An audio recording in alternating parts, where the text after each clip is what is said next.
Mom, I need you to move out for a bit before their parents arrive. But son, this is my home. I will settle everything tomorrow morning. You don't have to. Yes, I do. All right, finally. I can't believe this day is actually here. We need to have a little chat, baby. Wait, why are you here? You're supposed to be moving out.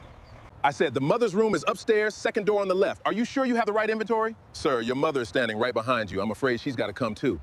I'm sorry, ma'am, but the truck isn't for this address. Wait, what are you saying? This can't be right.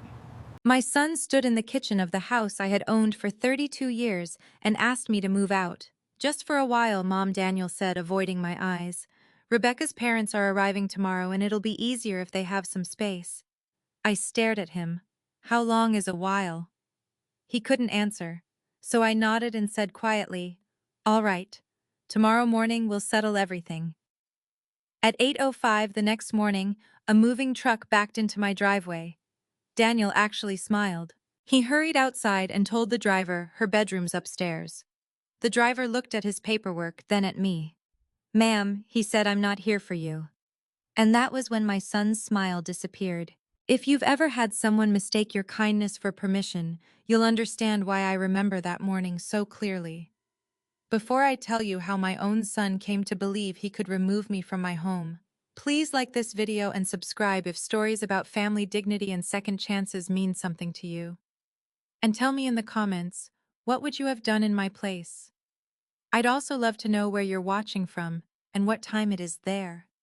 Sometimes it amazes me how far one woman's story can travel. 18 months before that moving truck rolled into my driveway, I still believed opening my home to my son was one of the easiest decisions I had ever made. Maybe that was because the house had always been a place where people came when they needed somewhere safe. Robert and I bought the brick colonial on Hawthorne Avenue in Richmond when Daniel was 9 years old. Back then, the neighborhood was quieter. The maple trees along the sidewalks were half their current size, and our mortgage payment seemed terrifyingly large.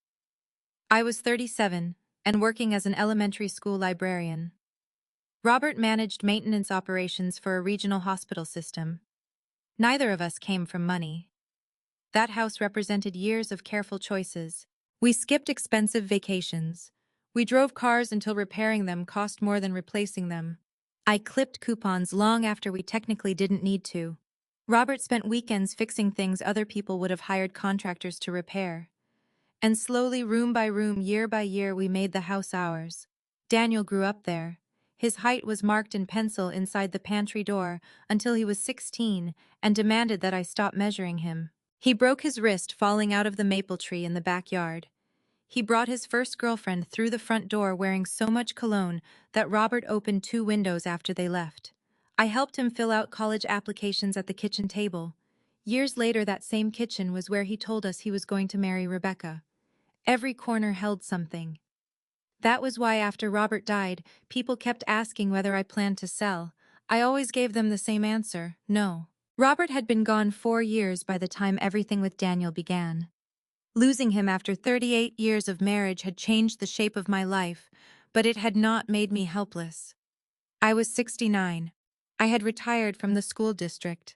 I paid my own bills, drove myself wherever I wanted, maintained the house, volunteered twice a week at a literacy program, and met my friend Susan for lunch every Thursday, unless one of us had something better to do. I missed my husband. But missing someone and being incapable of living without them are not the same thing.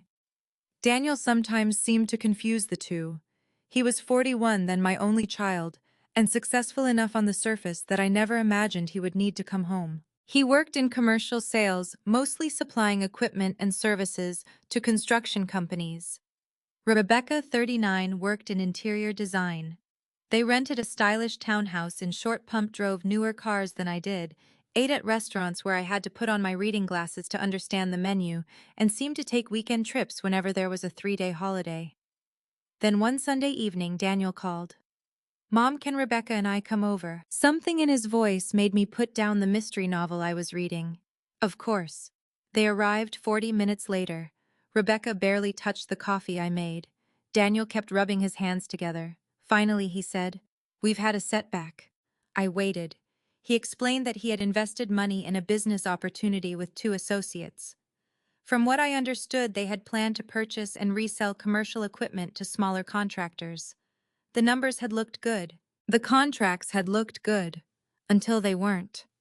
One partner pulled out. A customer defaulted. Daniel had personally guaranteed expenses he should never have guaranteed. I didn't understand every detail. I understood the important one. They were in trouble. How much trouble, I asked. Daniel looked at Rebecca. We can't keep the townhouse. My heart sank. Not because I cared about the townhouse. Because no mother, no matter how old her child becomes, enjoys seeing fear on her child's face. What are you going to do? We'll figure something out, Daniel said quickly. Rebecca finally looked at me. We might need somewhere temporary. There it was. I didn't make them beg. I didn't ask to see bank statements. I didn't lecture Daniel about bad investments. I simply said, "Come here." Daniel stared at me. You mean it? I have 3 bedrooms I'm not using. His face changed so quickly that I nearly cried.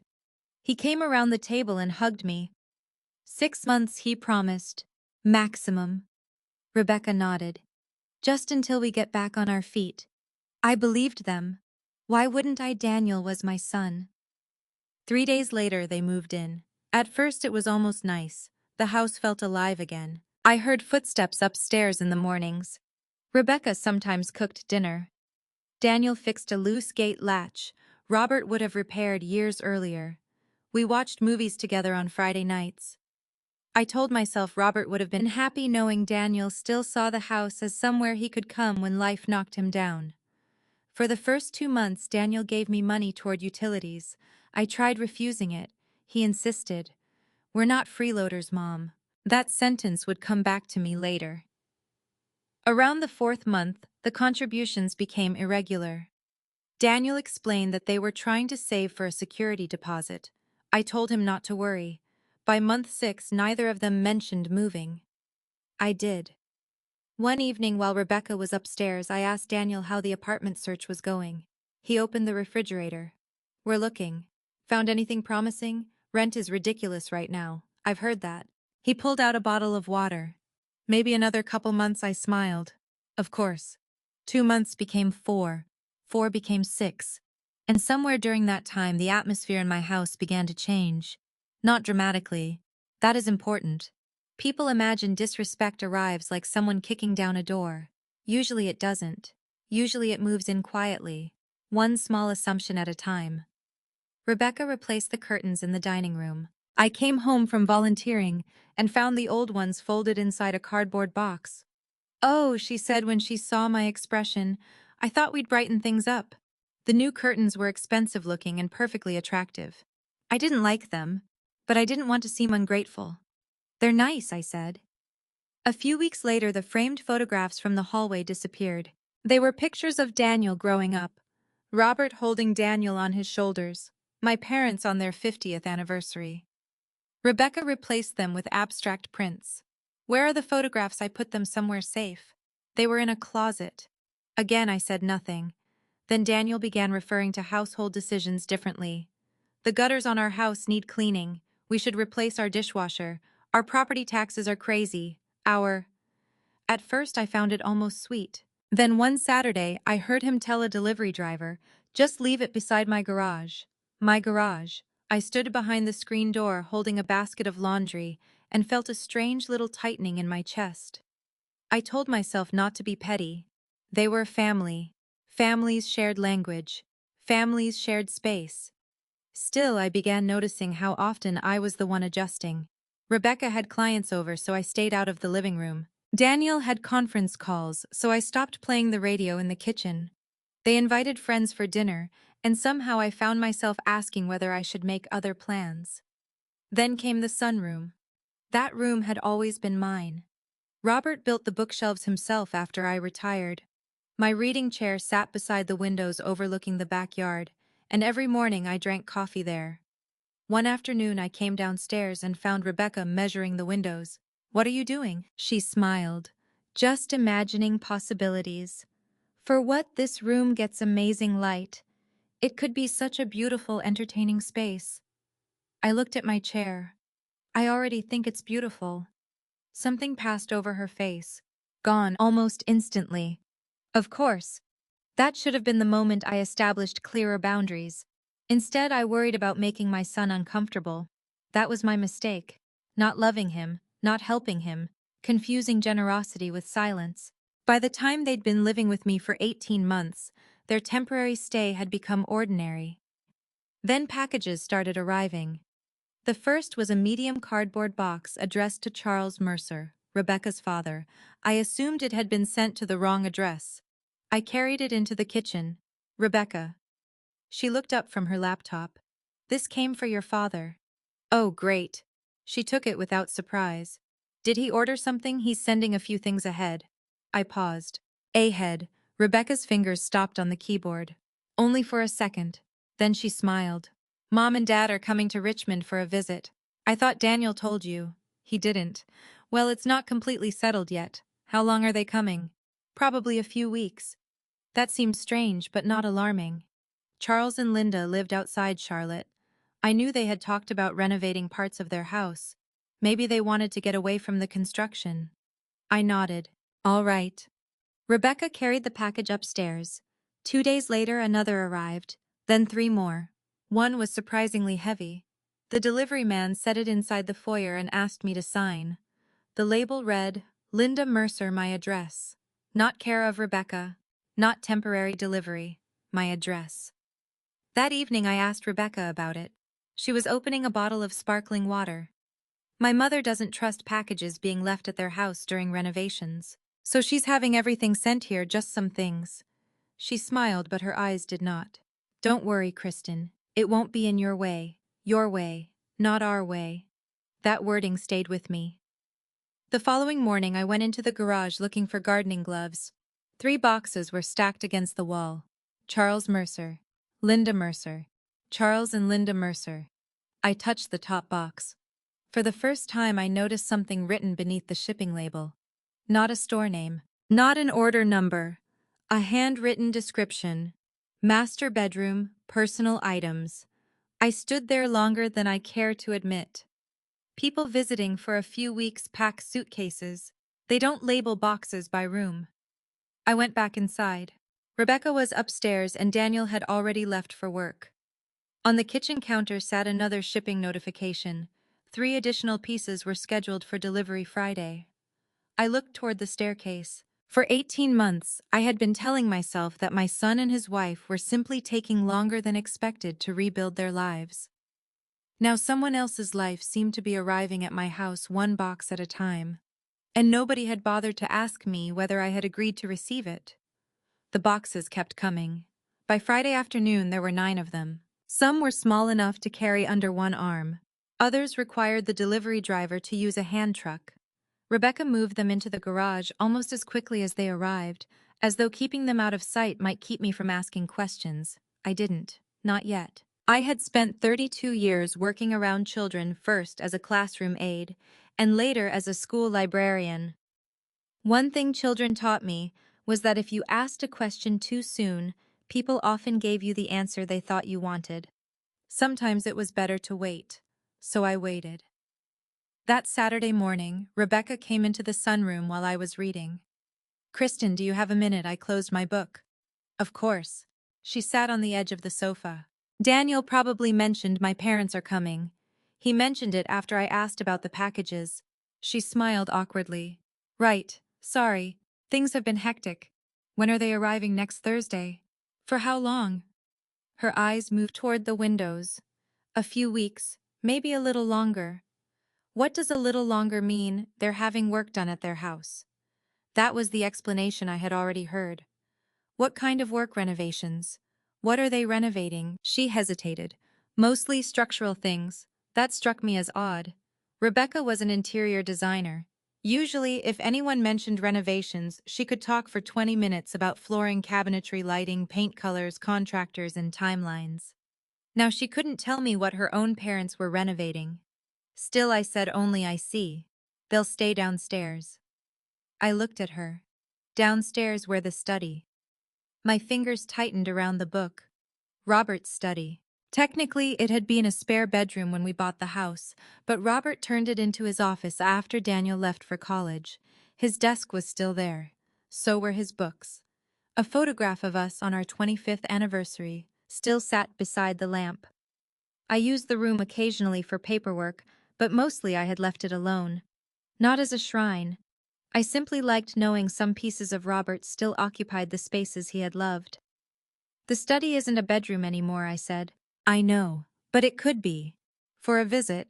Well, Dad's back has been bothering him, so stairs aren't ideal. And Linda? She'll stay with him. I stared at Rebecca. There was barely enough room between Robert's desk bookshelves and filing cabinet for a twin bed. Where exactly are you planning to put them? Rebecca brightened, apparently relieved that I had moved from why to how.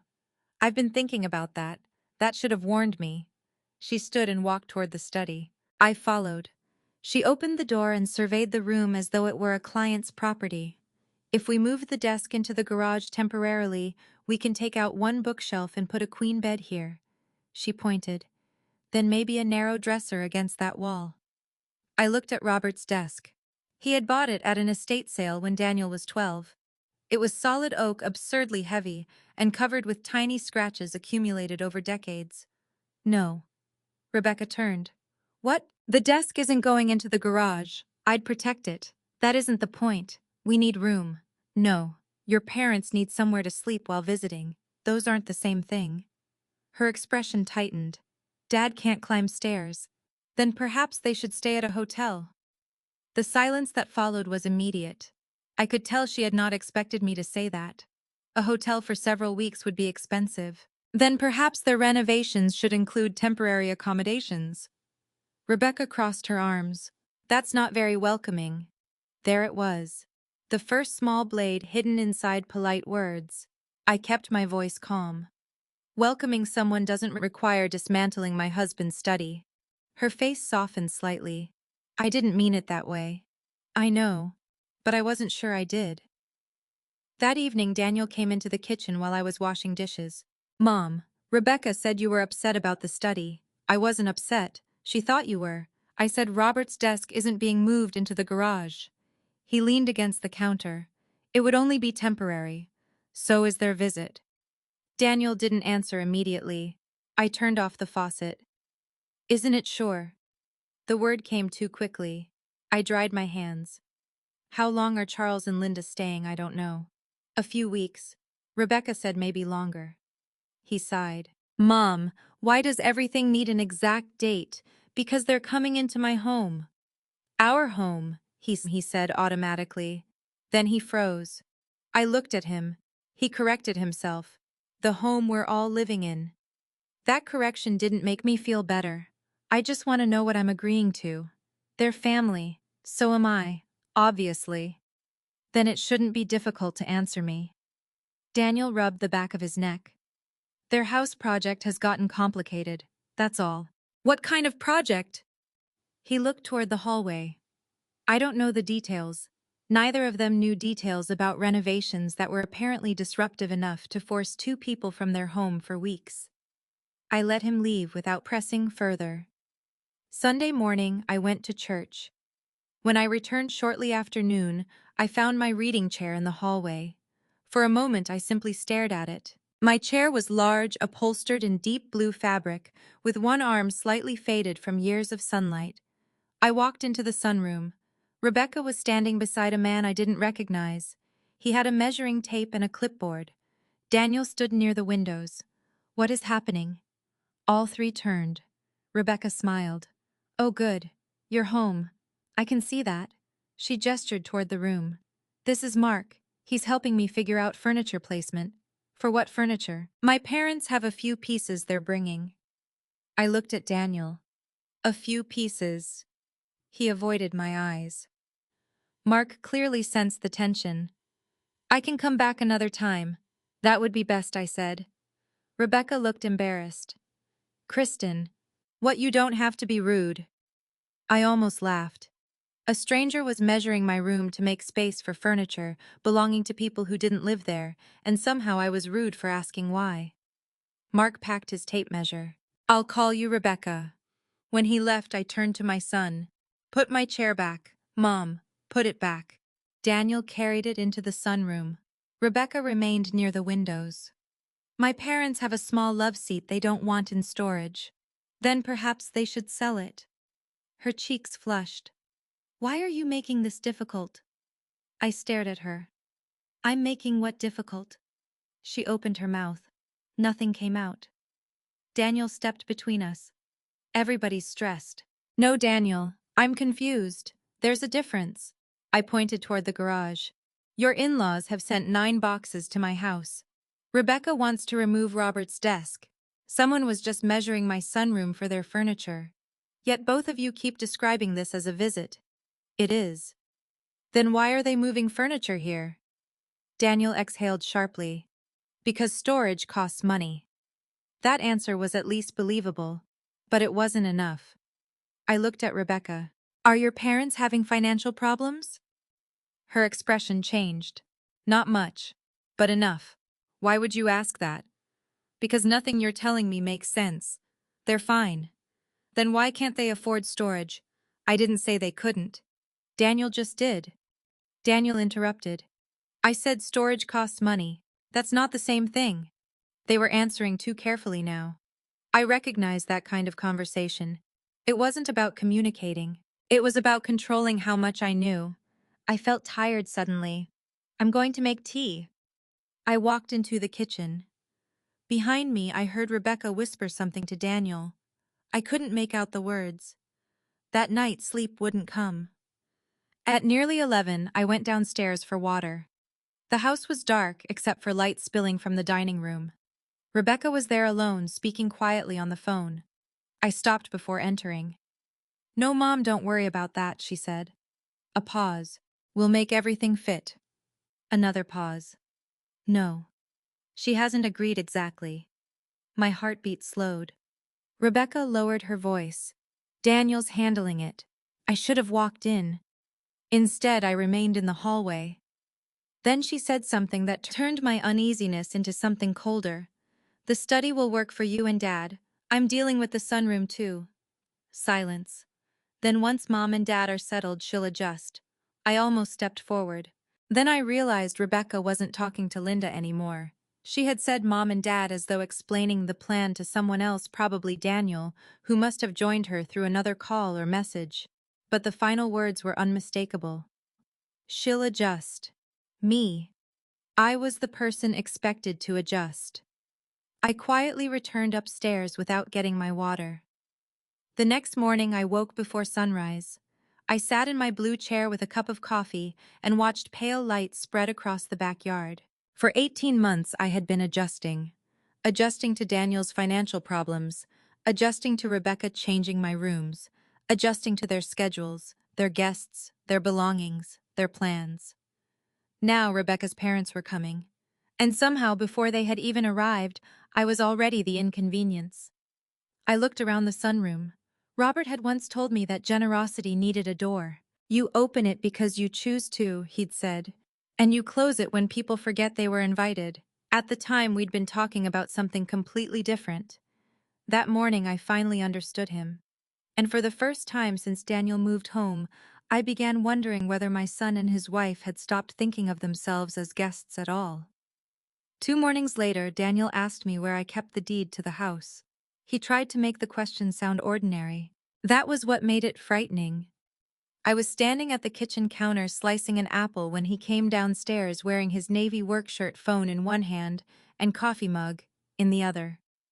Hey, Mom, he said. Quick question. What? Where do you keep all the property paperwork? The knife stopped halfway through the apple. What property paperwork, you know? The deed, insurance, tax records, that kind of stuff. I looked at him. Daniel took a sip of coffee. Why no reason? People rarely ask where you keep the deed to your house for no reason. I set the knife down. Then why do you need to know? He gave a small laugh. I don't need it. I've just been thinking we should organize everything. Your important documents. My documents are organized. I mean long-term. He pulled out a chair and sat across from me. You're going to be 70 next year. I stared at him, and nothing. I'm just saying we should probably know where things are in case something happens. There was something almost insulting about how gently he said it, as though turning 70 meant I might wander into traffic and forget my own name. Something happened to your father, I said. I managed the paperwork. I know. I handled probate, insurance, bank accounts, the hospital bills, the car title, everything. Mom, I'm not saying you can't handle things. Then what are you saying? His jaw tightened. Forget it. He stood. I was trying to help. By locating my deed, by making sure your affairs are organized. They are. Fine. He grabbed his keys. At the doorway, he turned. You don't have to get defensive every time I ask a practical question. I'll try to remember that. He left without answering. I remained at the kitchen table for several minutes. There had been a time when Daniel knew better than to pretend with me. When he was 16, he came home 2 hours after curfew and claimed his friend's car battery had died. I asked him whether he wanted to reconsider his explanation. He confessed within 30 seconds. Now he was 41, and somehow adulthood had taught him to hold on to a lie longer. I finished my apple. Then I went upstairs. My important documents were stored in a locking metal filing cabinet inside my bedroom closet. Daniel knew the cabinet existed. He did not have the key. At least I didn't think he did. I unlocked it. Everything looked normal.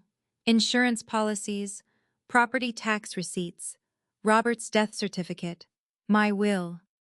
The original deed was inside a fireproof envelope exactly where I had left it. For a moment I felt foolish. Perhaps Daniel really had been trying to help. Then I checked the folder containing photocopies.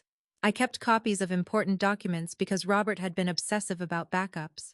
There should have been 4 copies of the deed. There were 2. I counted again. 2. I searched the folder beneath it. Nothing. The copies of my most recent property tax assessment were missing too. Not originals, copies. That distinction bothered me even more. Someone hadn't needed the documents themselves. Someone needed information from them. I sat on the edge of the bed. The house was quiet. Rebecca was meeting a client. Daniel was at work. I could hear the faint hum of the air conditioner and a lawnmower somewhere down the block. For the first time, I wondered whether Daniel had been inside my filing cabinet. Then I immediately hated myself for thinking it. This was my child, the boy whose fever I had monitored through entire nights. The young man Robert and I had helped through college. The son who held my hand at his father's funeral because neither of us could stop shaking. Surely I wasn't going to accuse him of stealing paperwork. I closed the cabinet, but before I locked it, Robert's voice came back to me. He had been suspicious of paperwork in a way only a man who spent decades dealing with hospital administrators could be. Whenever someone asked him to sign something unexpectedly, he read every line. Whenever Daniel teased him about it, Robert would say, "Nobody asks for paperwork because they enjoy paper." Once during a dispute with a contractor, he told me something I had nearly forgotten. When people suddenly become interested in documents, pay attention to what changed. What had changed? Charles and Linda were coming. Their boxes were already here. Rebecca was measuring rooms. Daniel wanted my deed. I locked the cabinet. Then I removed the key from the small jewelry dish where I had kept it for years and put it on my key ring. That afternoon, another package arrived. This one was addressed to Charles and Linda together. I left it by the front door. Rebecca came home shortly before 5. She saw the box and sighed. "Another one, you sound surprised.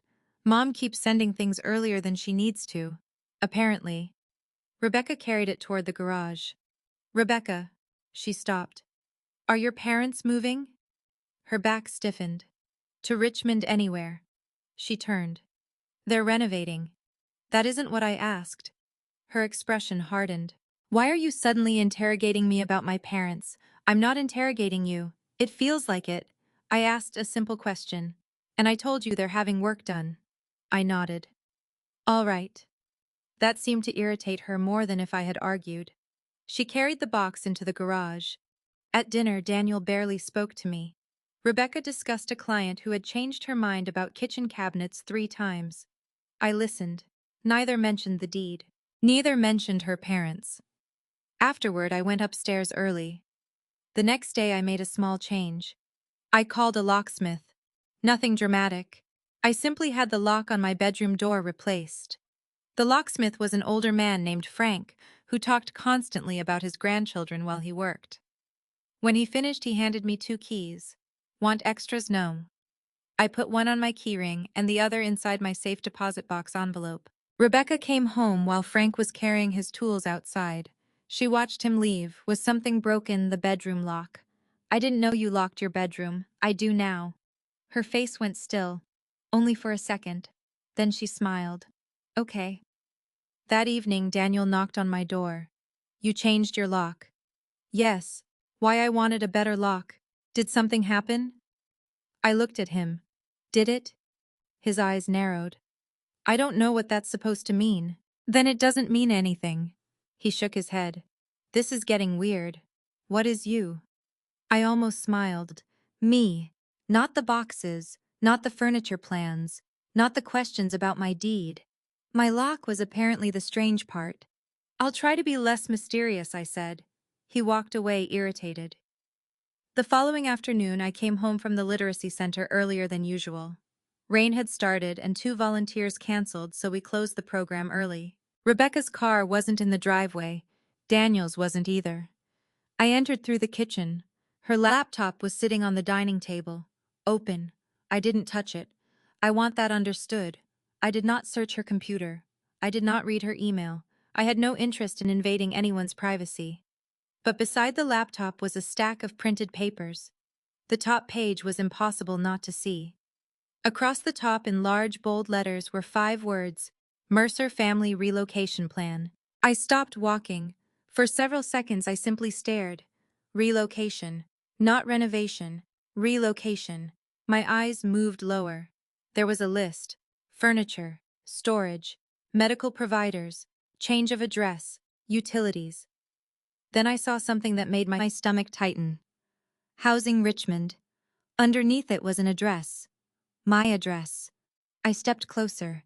I still didn't touch the paper. There were handwritten notes in Rebecca's unmistakable script. Downstairs bedroom, sunroom seating, garage storage. The words blurred for a moment. This wasn't a visit. It had never been a visit. Rebecca's parents weren't coming to stay while contractors worked on their house.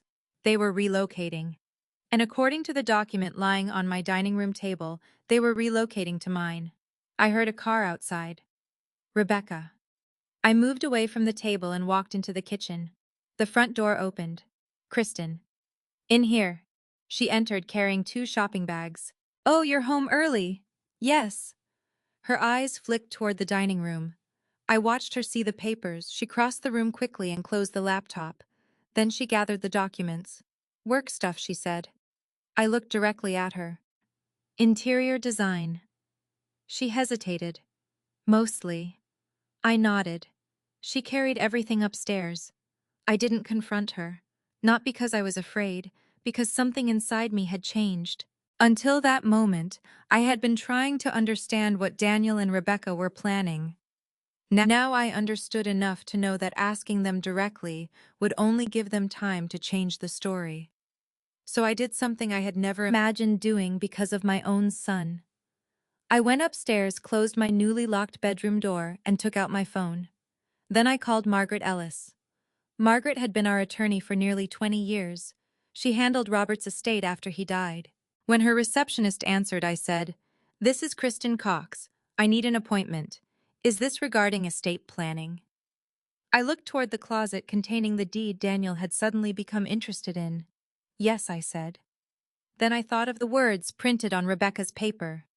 Mercer Family Relocation Plan. Actually, I added, "I think it's about my house." The receptionist paused. "I can get you in tomorrow morning. I'll be there." After I hung up, I sat beside the window, downstairs.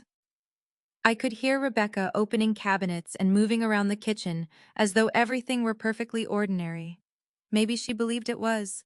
Maybe Daniel did too. That was the part that hurt most. They weren't behaving like people attempting to steal something. They were behaving like people who had already convinced themselves it belonged to them. And the next morning I intended to find out exactly how far that assumption had gone. Margaret Ellis had known my family long enough to recognize when I was frightened. She did not ask whether I wanted coffee when I entered her office the next morning. She simply closed the door and said, "Tell me what happened." Her office was on the fourth floor of an old brick building near downtown Richmond. Robert used to joke that Margaret had been practicing law so long that half the furniture in Virginia probably appeared in somebody's estate file. She was 72, sharp-eyed, silver-haired, and incapable of pretending something was harmless when she thought otherwise. I sat across from her desk. "I may be overreacting." Margaret leaned back. "People usually say that right before telling me something they should have reacted to 6 months earlier." Despite everything, I smiled. "That sounds like you. It sounds like experience." I began with the boxes, then the plans for Robert's study, the measuring of my sunroom, Rebecca's conversation about my needing to adjust, Daniel asking about the deed, the missing photocopies. Finally, I told her about the document I had seen beside Rebecca's laptop. When I finished, Margaret had stopped taking notes. "Mercer Family Relocation Plan. Yes. And your address was listed under housing. Yes. Did you photograph it? Number. Good. That surprised me. Good. You saw something left openly on your dining table. That's different from turning this into a spy operation. I don't want you searching their private belongings. I wouldn't. I know. I'm saying it because you're angry and angry people sometimes make bad decisions. I don't feel angry." Margaret studied me. "What do you feel I thought about it?" "Replaced." Her expression softened. For a moment she wasn't my attorney. She was the woman who had sat beside me at Robert's funeral. Then the lawyer returned. "All right," she said. "Let's separate feelings from facts." She opened a file on her computer. "First fact. Who owns the house? I do." "Correct." She turned the monitor slightly toward me. There it was. My name. Kristen Marie Cox, sole owner. Margaret had handled the paperwork after Robert died. We had owned the house jointly, and his interest passed to me. "Daniel's name isn't on the deed," she said. "Rebecca's isn't. Charles Mercer's isn't. Linda Mercer's isn't. Yours is." "I know. I need you to hear it anyway." She tapped the screen. "Your son living there does not make him an owner. What if he's been paying expenses? Has he some utilities at first? That doesn't transfer ownership. What about improvements? Did you sign an agreement granting him an interest in the property? No. Then no." I exhaled. It was strange how much relief I felt hearing something I already knew. Margaret noticed. "This isn't really about whether Daniel owns the house, is it? No. It's about why he's acting like he might." "Exactly." She asked me whether I had signed anything recently. "No." "Anything Daniel brought you? Number power of attorney, number trust documents, number loan applications?" "Absolutely not." "Good." She typed something. "What? Checking the property record." After a minute she frowned, not dramatically, just enough to make me sit straighter. "What is it?" "Nothing has been transferred." But Margaret turned back to me. "I had a call about this property." The room seemed suddenly quieter. "When?" "About 3 weeks ago. From whom my office notes should tell me." She clicked through several entries. Someone called asking general questions about moving residential property into a family trust. My hands went cold. Who? The receptionist didn't record a full name because the caller wasn't a client. She wrote family member of K. Cox. I stared at her. What exactly did they ask? Margaret read the note. Whether a home owned by a surviving spouse could be transferred into a family trust. Whether beneficiaries could be named immediately. Whether an adult child could initiate paperwork on behalf of the owner. I swallowed. "And what did your office say?" "That the owner would have to authorize any representation and a valid transfer would require properly executed documents." So nothing happened, no. Could anything happen without me? Not legally. That last word frightened me more than reassurance would have. Not legally. Margaret seemed to read my expression. "Kristen, don't jump ahead. I'm trying not to. There is no recorded transfer. There is no deed signed by you transferring ownership. Your house is still yours." "But someone called." "Yes. And said they were my family." "Yes." I looked toward the window. Cars moved below us. People crossed the street carrying coffee and briefcases. Ordinary life continued while I sat in an attorney's office trying to understand why someone in my family wanted information about transferring my home. Could it have been Daniel? I don't know. Rebecca? I don't know. Could you find out? Possibly. But first I want you to think. Margaret folded her hands. Has Daniel ever discussed putting your assets into a trust? No. Has Rebecca number have Charles or Linda? Never. Then someone was gathering information you hadn't requested. I felt anger finally arrive. Not explosive anger, something heavier. Why would he do that? Margaret did not pretend not to know who I meant. There are innocent possibilities. Name one. He might believe estate planning would simplify things later. Then why not ask me? She said nothing. Exactly. I stood and walked toward the window. When Robert died, Daniel told me he didn't want anything. I remember. He said Dad wanted you taken care of. People change. He's my son. Yes. The gentleness in Margaret's voice nearly broke me. I turned. Do you think he's trying to take my house? I think we don't have enough evidence to say that. That's lawyer language. Because I'm your lawyer. She stood. But I do think you have enough evidence to protect yourself. She opened a drawer and removed a yellow legal pad. Here's what I want you to do. I sat again. Don't sign anything. I won't. Don't give Daniel original documents. All right. Don't confront him about this phone call yet. That surprised me. Why not? Because right now you know someone asked questions. You don't know who, why, or what they plan to do with the information. So I pretend nothing happened. No, you observe. I thought about Robert. Pay attention to what changed. Margaret continued. I also want copies of anything relating to your property stored somewhere Daniel and Rebecca cannot access. I have a safe deposit box. Use it. I changed my bedroom lock yesterday. Good. She raised an eyebrow. You were already protecting yourself. I suppose I was. She looked at me for a long moment. Kristen, may I ask you something uncomfortable? You usually do. Has Daniel been talking about this house as though it already belongs to him? The question landed harder than everything else. I immediately wanted to say no. Then memories surfaced. Daniel standing in the driveway telling a contractor, "We'll probably redo the roof in a couple years." Rebecca telling a friend, "Eventually we'll open this wall between the kitchen and dining room." Daniel joking at Christmas that the neighborhood had become too expensive for him to buy into now, so it's lucky Mom bought early. Rebecca discussing whether the downstairs bathroom could become a walk-in shower. Daniel asking me last spring whether I had ever considered something smaller. At the time, each comment had seemed harmless. Together, they sounded different. Yes, I whispered. How often more than I realized. Margaret nodded. That doesn't prove criminal intent. I know, but it tells us something important. What Daniel may have started confusing expectation with ownership. I looked down at my hands. Robert and I had always assumed Daniel would inherit most of what remained after I died. There had never been any mystery about that. He was our only child. We had discussed it openly. Maybe that had been our mistake. Maybe knowing something might someday be his had allowed Daniel to begin imagining someday as now. Margaret, yes. What happens if I decide I don't want him living there anymore? She did not answer casually. That depends on the legal nature of his occupancy and the notice requirements that apply. We would do it properly. Could he refuse? He could make things difficult. That doesn't make the house his. I nodded. I don't want to throw my son out. I didn't say you should. I want him to tell me the truth. Then give him the opportunity. How? Ask questions you already know part of the answer to. That was such a Robert-like suggestion that I almost laughed. Before I left, Margaret printed updated copies of the property record and placed them in an envelope. At the door, she stopped me. One more thing. What if Daniel brings you a document and says it's routine? Call me before you sign it.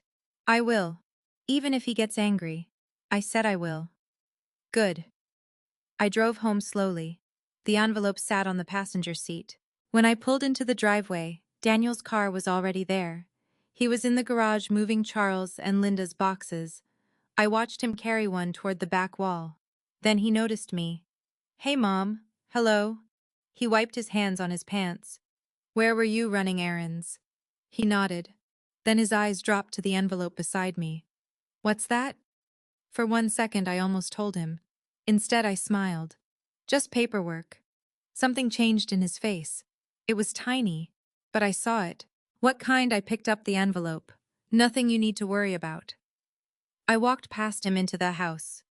Behind me, Daniel didn't move. That evening, I heard him and Rebecca arguing upstairs. Their voices were too low to understand most of it. Then Daniel said something clearly enough that I stopped halfway down the hallway. You told me she wasn't going to make this complicated. Rebecca answered even more quietly. I couldn't hear her words. Then Daniel said, we don't have another option. I returned to my bedroom and locked the door. For the first time, I understood something that frightened me more than the missing papers. Whatever Daniel and Rebecca were planning, they weren't simply discussing possibilities anymore. They believed they needed my house. And people who believe they have no other option can convince themselves of almost anything. 3 days after my meeting with Margaret, Daniel brought me a brochure for a senior apartment community. He placed it beside my coffee cup as casually as if it were an advertisement that had come in the mail. I was sitting in this room, exactly where I had sat every morning for years, watching a pair of cardinals fight over the feeder Robert had hung from the maple tree. Daniel walked in already dressed for work. Thought you might find this interesting. I looked down. The cover showed 2 silver-haired women laughing beside a swimming pool. Across the top were the words, River Glen Senior Living, Independent Living for your next chapter. I looked at Daniel. What is this? Just something I saw. Where online? You were searching senior apartments. He hesitated. Not exactly. I opened the brochure. There were photographs of apartments, fitness rooms, organized outings, a dining hall, and smiling people playing cards. It looked pleasant. That wasn't the point. Why would this interest me? Daniel leaned against the bookshelf. You've talked about how much work the house can be. No, I haven't. He blinked. Sure you have.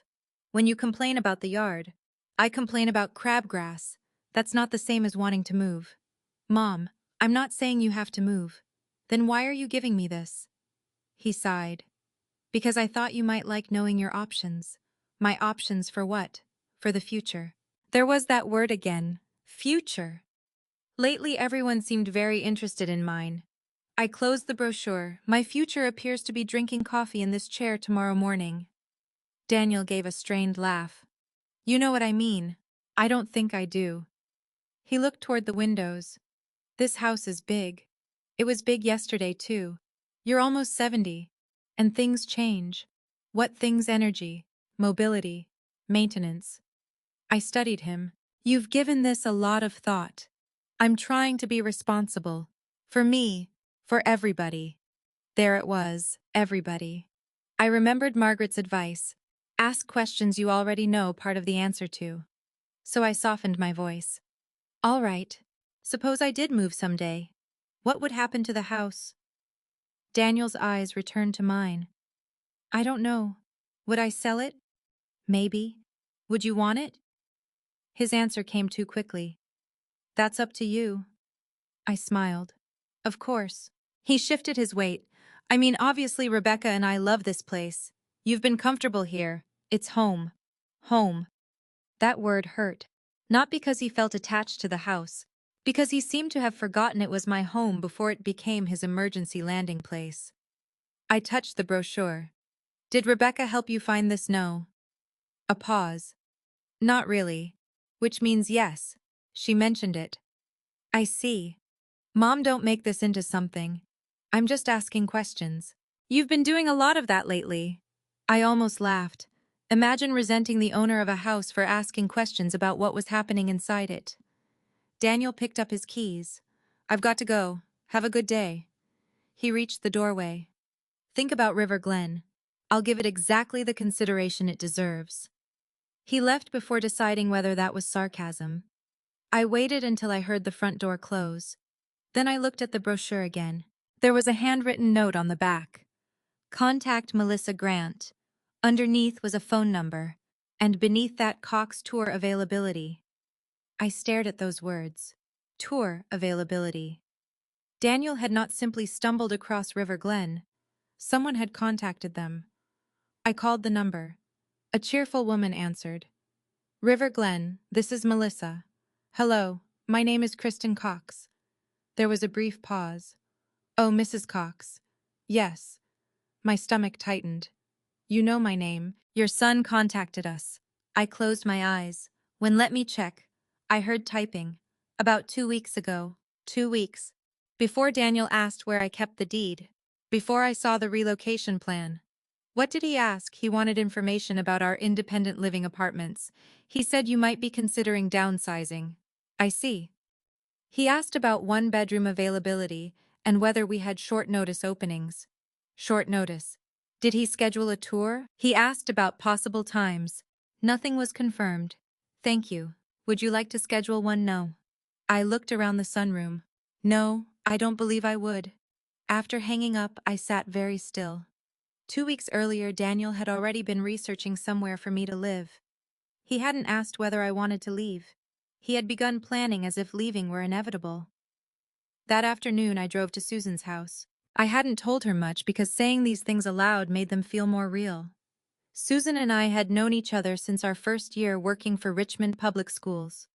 She had taught 4th grade while I worked in the library. She listened without interrupting. When I finished, she set down her iced tea. Kristen, they're trying to move you out. Hearing someone else say it made my chest ache. I don't know that. Yes, you do. Daniel wouldn't. Daniel already called an apartment community. He may think he's helping. Susan stared at me. You taught children to identify fiction for 30 years. Don't start confusing it with reality now. I smiled despite myself. You always were subtle. I've never had time for subtle. I told her about Margaret. That reassured her. Good. Listen to the lawyer. I don't want this to become a war. Then don't make it one.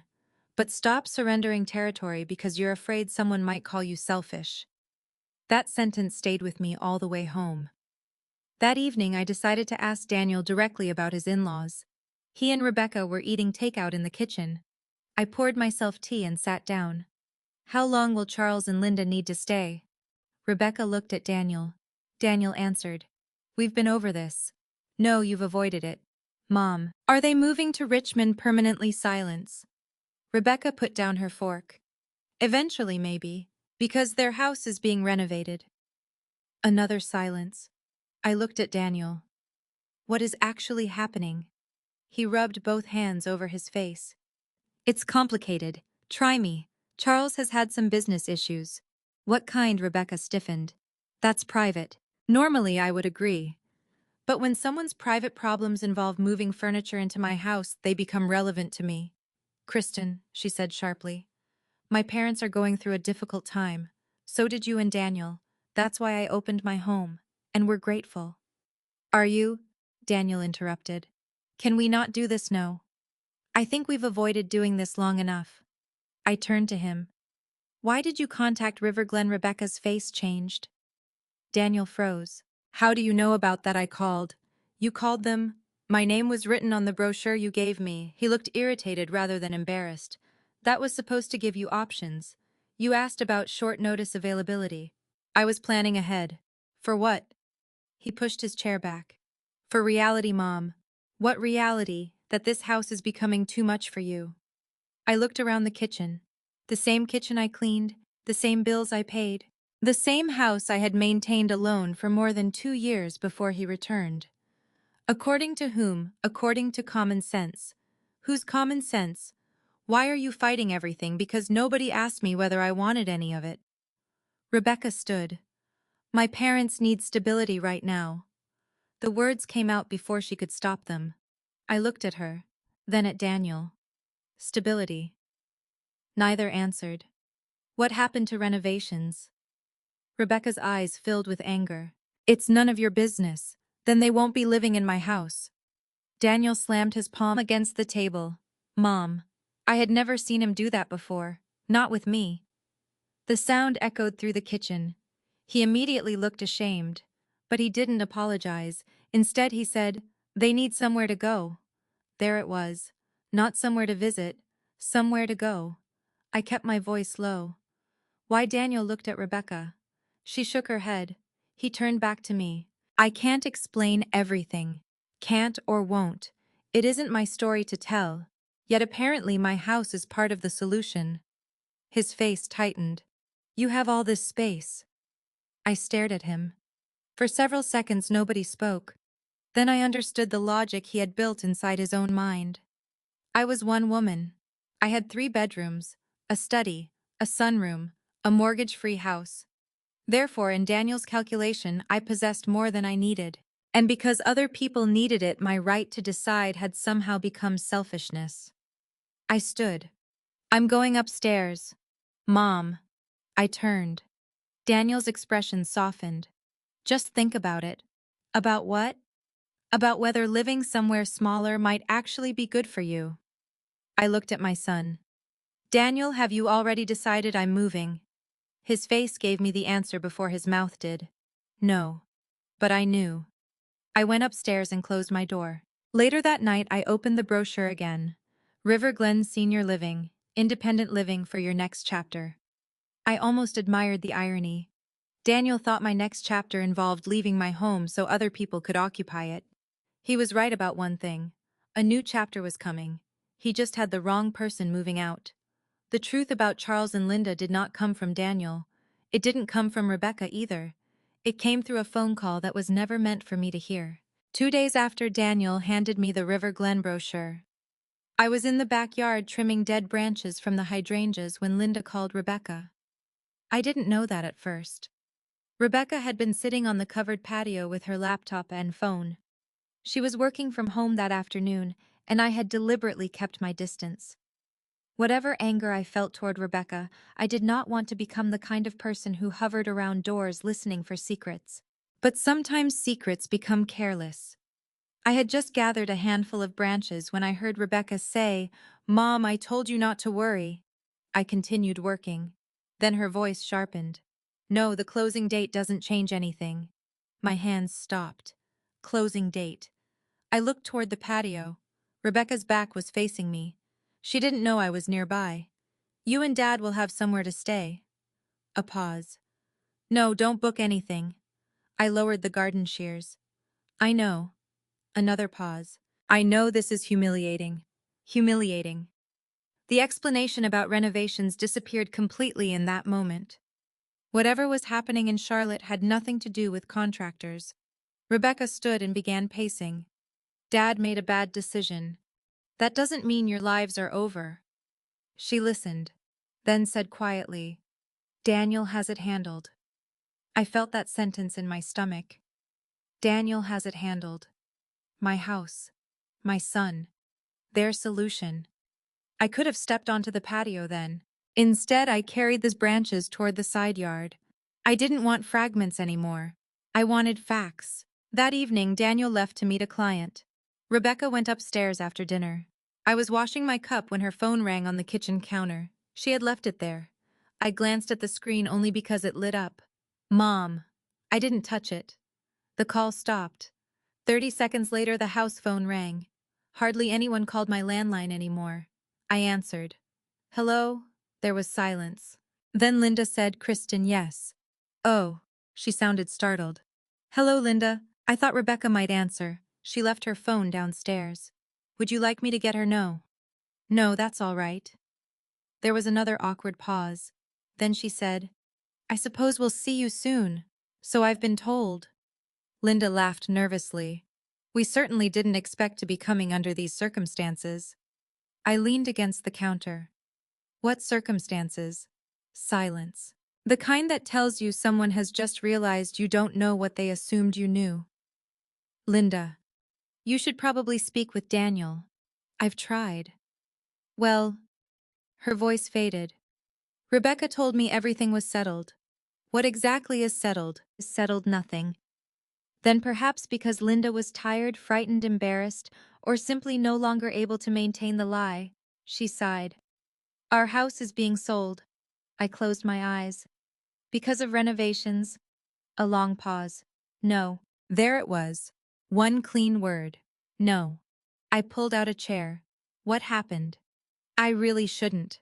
"Linda, your belongings are in my garage. I know. You're apparently coming to live in my house." Another silence. "Rebecca said you were planning to downsize." I gripped the phone. When did she tell you that a while ago? How long is a while? I don't know. Maybe 2 months. 2 months. Before the packages. Before Daniel asked about my deed. Before River Glen. I forced myself to breathe slowly. Linda. I am not planning to downsize. Oh.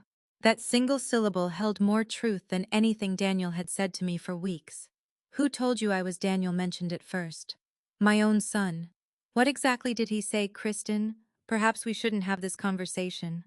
I think we should have had it 2 months ago. She was quiet. Then she began. Charles had invested in a commercial real estate development with 2 longtime acquaintances. He had believed the project was safe. It wasn't. When financing problems began, Charles personally guaranteed additional debt. Then construction costs rose. One investor withdrew. The development stalled. Creditors came calling. Their retirement accounts weren't completely gone, but enough money had been lost that maintaining their house was no longer realistic. They had fallen behind on obligations. The Charlotte property had to be sold, not renovated. Sold, when I asked. The closing is next week. And where were you planning to live? Linda hesitated. With Rebecca and Daniel. In my house. We believed it was their house too. I nearly dropped the phone. What I don't mean legally. Then what do you mean? Daniel said the arrangement was becoming permanent. For him and Rebecca, yes. And me, he said you were ready for something smaller. I closed my eyes. The River Glen brochure flashed through my mind. He said I wanted to leave. He said you were beginning to recognize the house was too much. My throat tightened. I had never said that, not once. Linda continued, sounding increasingly uncomfortable. He made it sound as though you were relieved by the idea. Did he tell you where I was going? A retirement community eventually. Eventually. They had planned my life in stages. First their belongings arrived, then Charles and Linda. Then I disappeared into a neat one-bedroom apartment. Linda, why didn't you ask me? I thought Daniel had. He didn't. I am sorry. For the first time I heard genuine shame in her voice. But there was still something I needed to understand.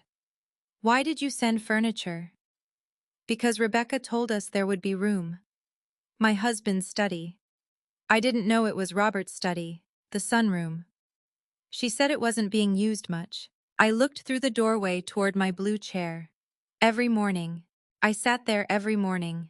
My life had been edited in their descriptions until the rooms I used became empty and the home I loved became too large for me. Then Linda said the sentence that changed everything. Daniel said the house would eventually be Rebecca's anyway. I stopped breathing.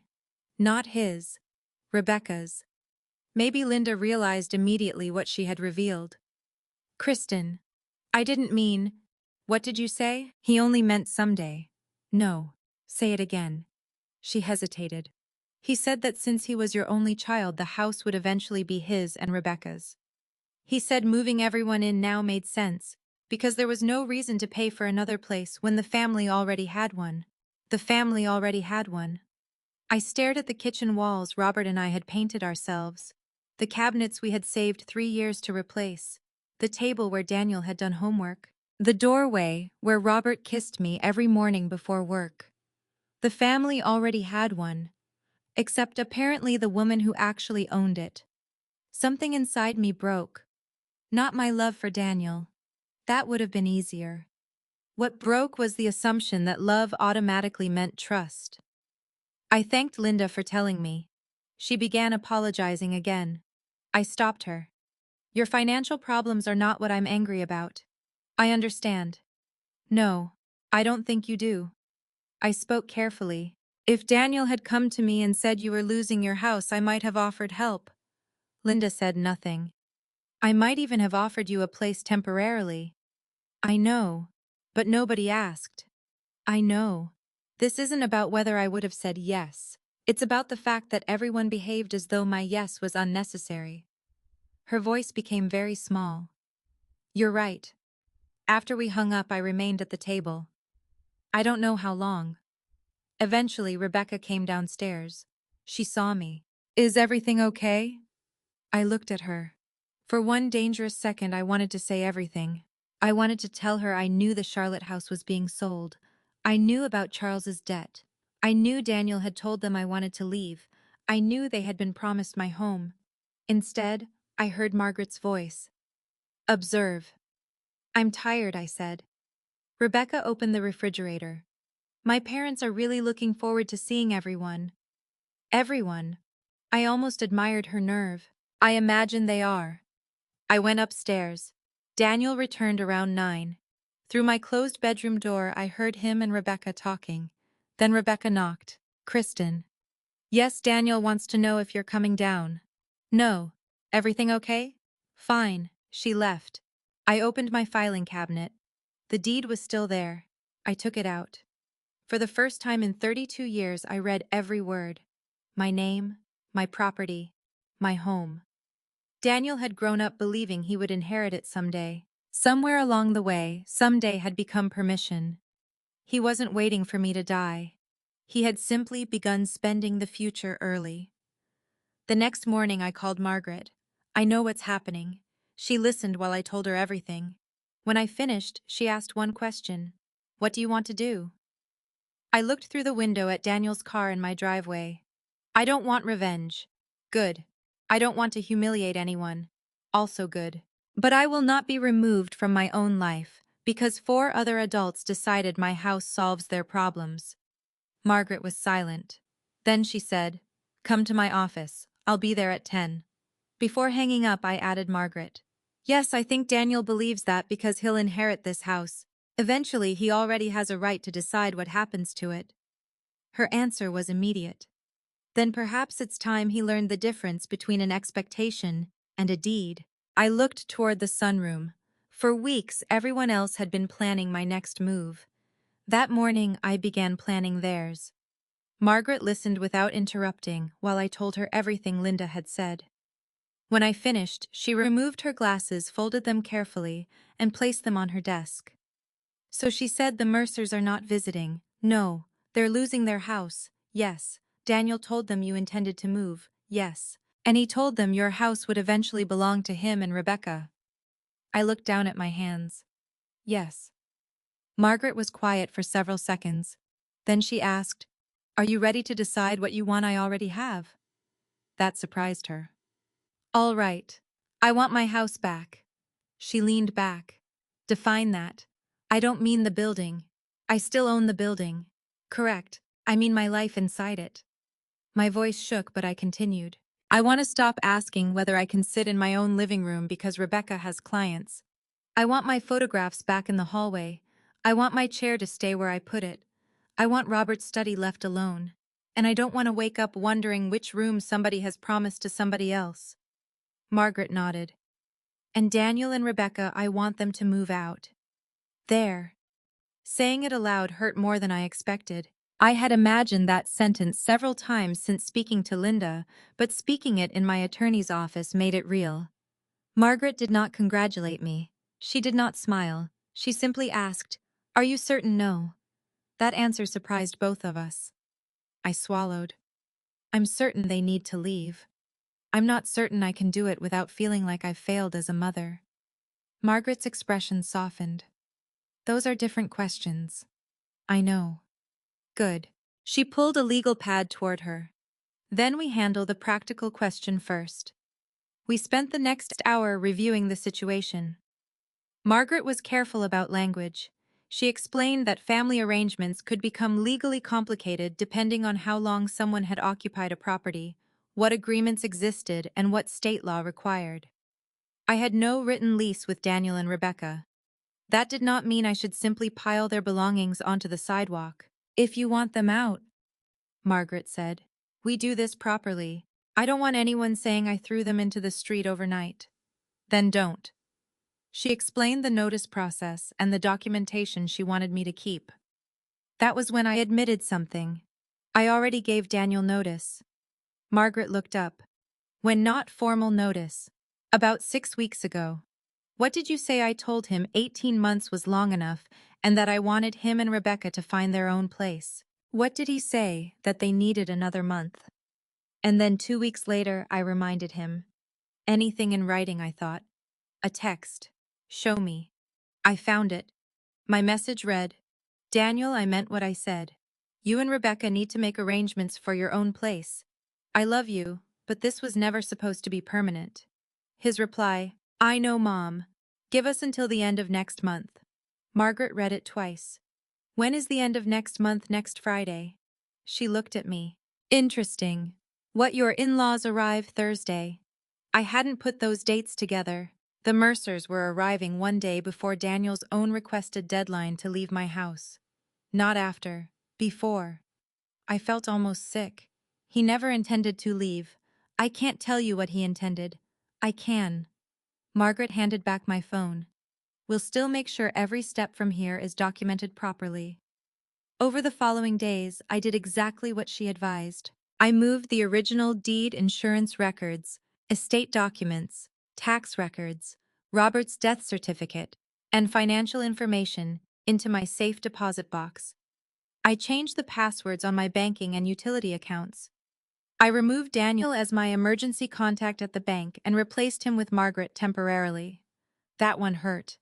Daniel had been my emergency contact since Robert died. But an emergency contact is someone you trust to protect your wishes. I no longer knew whether Daniel understood the difference between protecting me and deciding for me. I made an inventory of household belongings. Not because I expected Daniel to steal furniture, because ownership had become strangely blurry in my house. Rebecca had purchased lamps. Daniel had bought a television.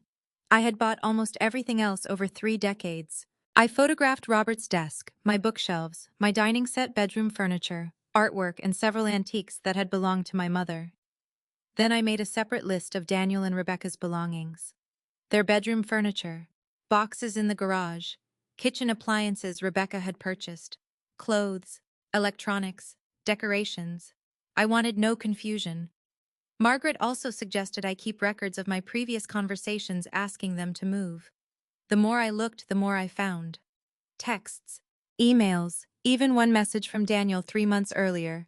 We're still looking, Mom. Promise we won't be here forever. I stared at that sentence. Forever had apparently become conditional on whether I surrendered first. Then something else became clear. Daniel and Rebecca had stopped looking for housing. I discovered it accidentally. Susan's niece worked for a property management company, and months earlier I had given Daniel her number because she knew several landlords in Richmond. I called Susan to ask whether her niece had heard from him recently. Susan checked. The answer came back that evening. Daniel had contacted her twice. The last time was nearly 5 months ago. 5 months. I thought about all the times since then he had told me rents were high, all the times he said inventory was limited, all the times I believed he was trying.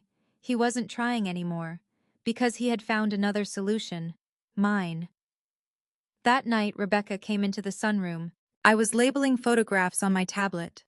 She stood near the doorway. My parents arrived Thursday. I remember. Dad's really embarrassed about everything. So Linda told me. Rebecca froze. I looked up. For the first time, there was no reason to pretend. You spoke to my mother. She called the house. What did she tell you, the truth? Rebecca's face drained. Kristen, please don't. She sat opposite me. We were going to explain. When before they arrived. They arrive in 4 days. I know. Were you going to explain before or after you moved Robert's desk? Her eyes filled. That's not fair. I almost laughed. Fair. We were trying to help them. You were using my house to help them. We thought that is exactly the problem. She fell silent. I looked at her. You thought you could make the decision first and convince me afterward. Rebecca shook her head. Daniel said you'd been talking about downsizing. I haven't. Her expression changed, only slightly, but I saw it. For the first time, I wondered how much Daniel had told Rebecca that wasn't true. Did you believe I wanted to move? He said you were considering it. Did I ever tell you that no? Then why didn't you ask me? She looked away. There was no good answer. After she went upstairs, I called Margaret. I've decided something. What I want the truth to arrive before her parents do. Margaret was quiet. What exactly does that mean? It means I don't want a screaming match Thursday night with Charles and Linda standing in the driveway. Good. I want Daniel and Rebecca to understand this ends before then. That is reasonable. And I want their belongings handled respectfully. Also reasonable. I looked toward the staircase. What happens if they refuse to prepare? We follow the process we've already discussed. Don't improvise. I won't. The following morning, I contacted a licensed moving company Margaret's office had used before. I explained that I might need household belongings transported into a storage unit. The woman on the phone asked for an estimated volume: 2 adults, bedroom furniture, clothing, electronics, and boxes. Date: I looked at the calendar. Thursday morning. The day before the deadline Daniel himself had requested. The day his in-laws planned to arrive. Thursday, I said. She checked availability. We have an opening at 8. I'll take it. Afterward, I reserved a storage unit for 30 days. I paid for both. Not because Daniel deserved the favor. Because I wanted to be able to look back at what I did, and know anger had not made me cruel. I was not throwing his belongings into the rain.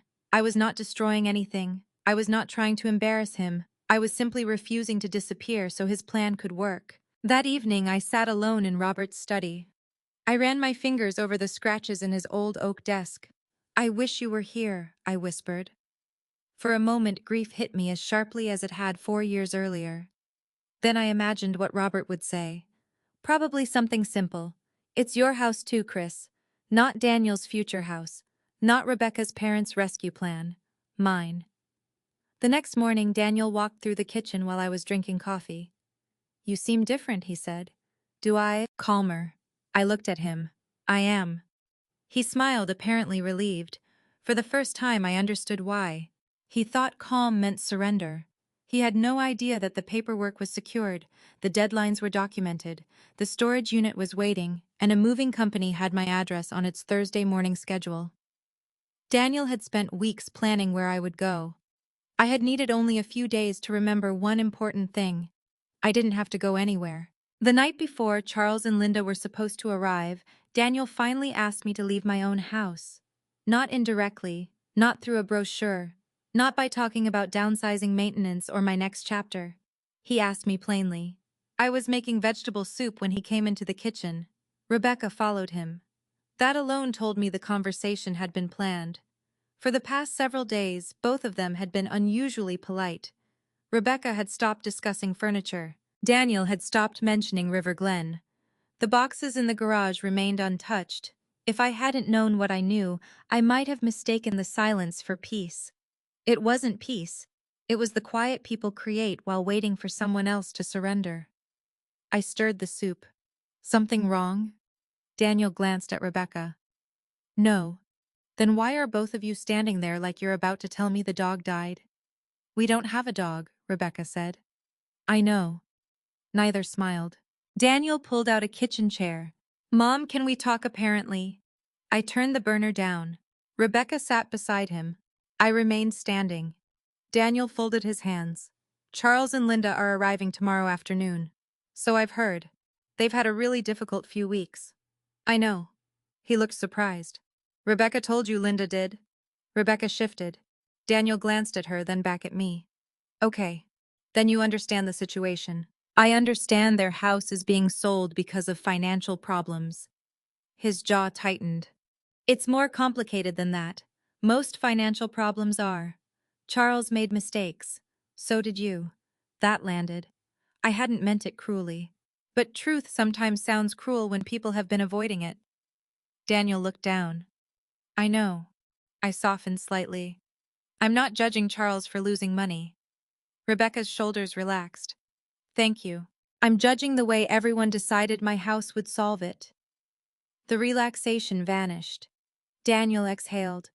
"Mom, nobody decided anything." I stared at him. "Then why are there boxes in my garage? They needed somewhere safe to ship things." "Why did Rebecca measure my sunroom?" "We've already talked about that."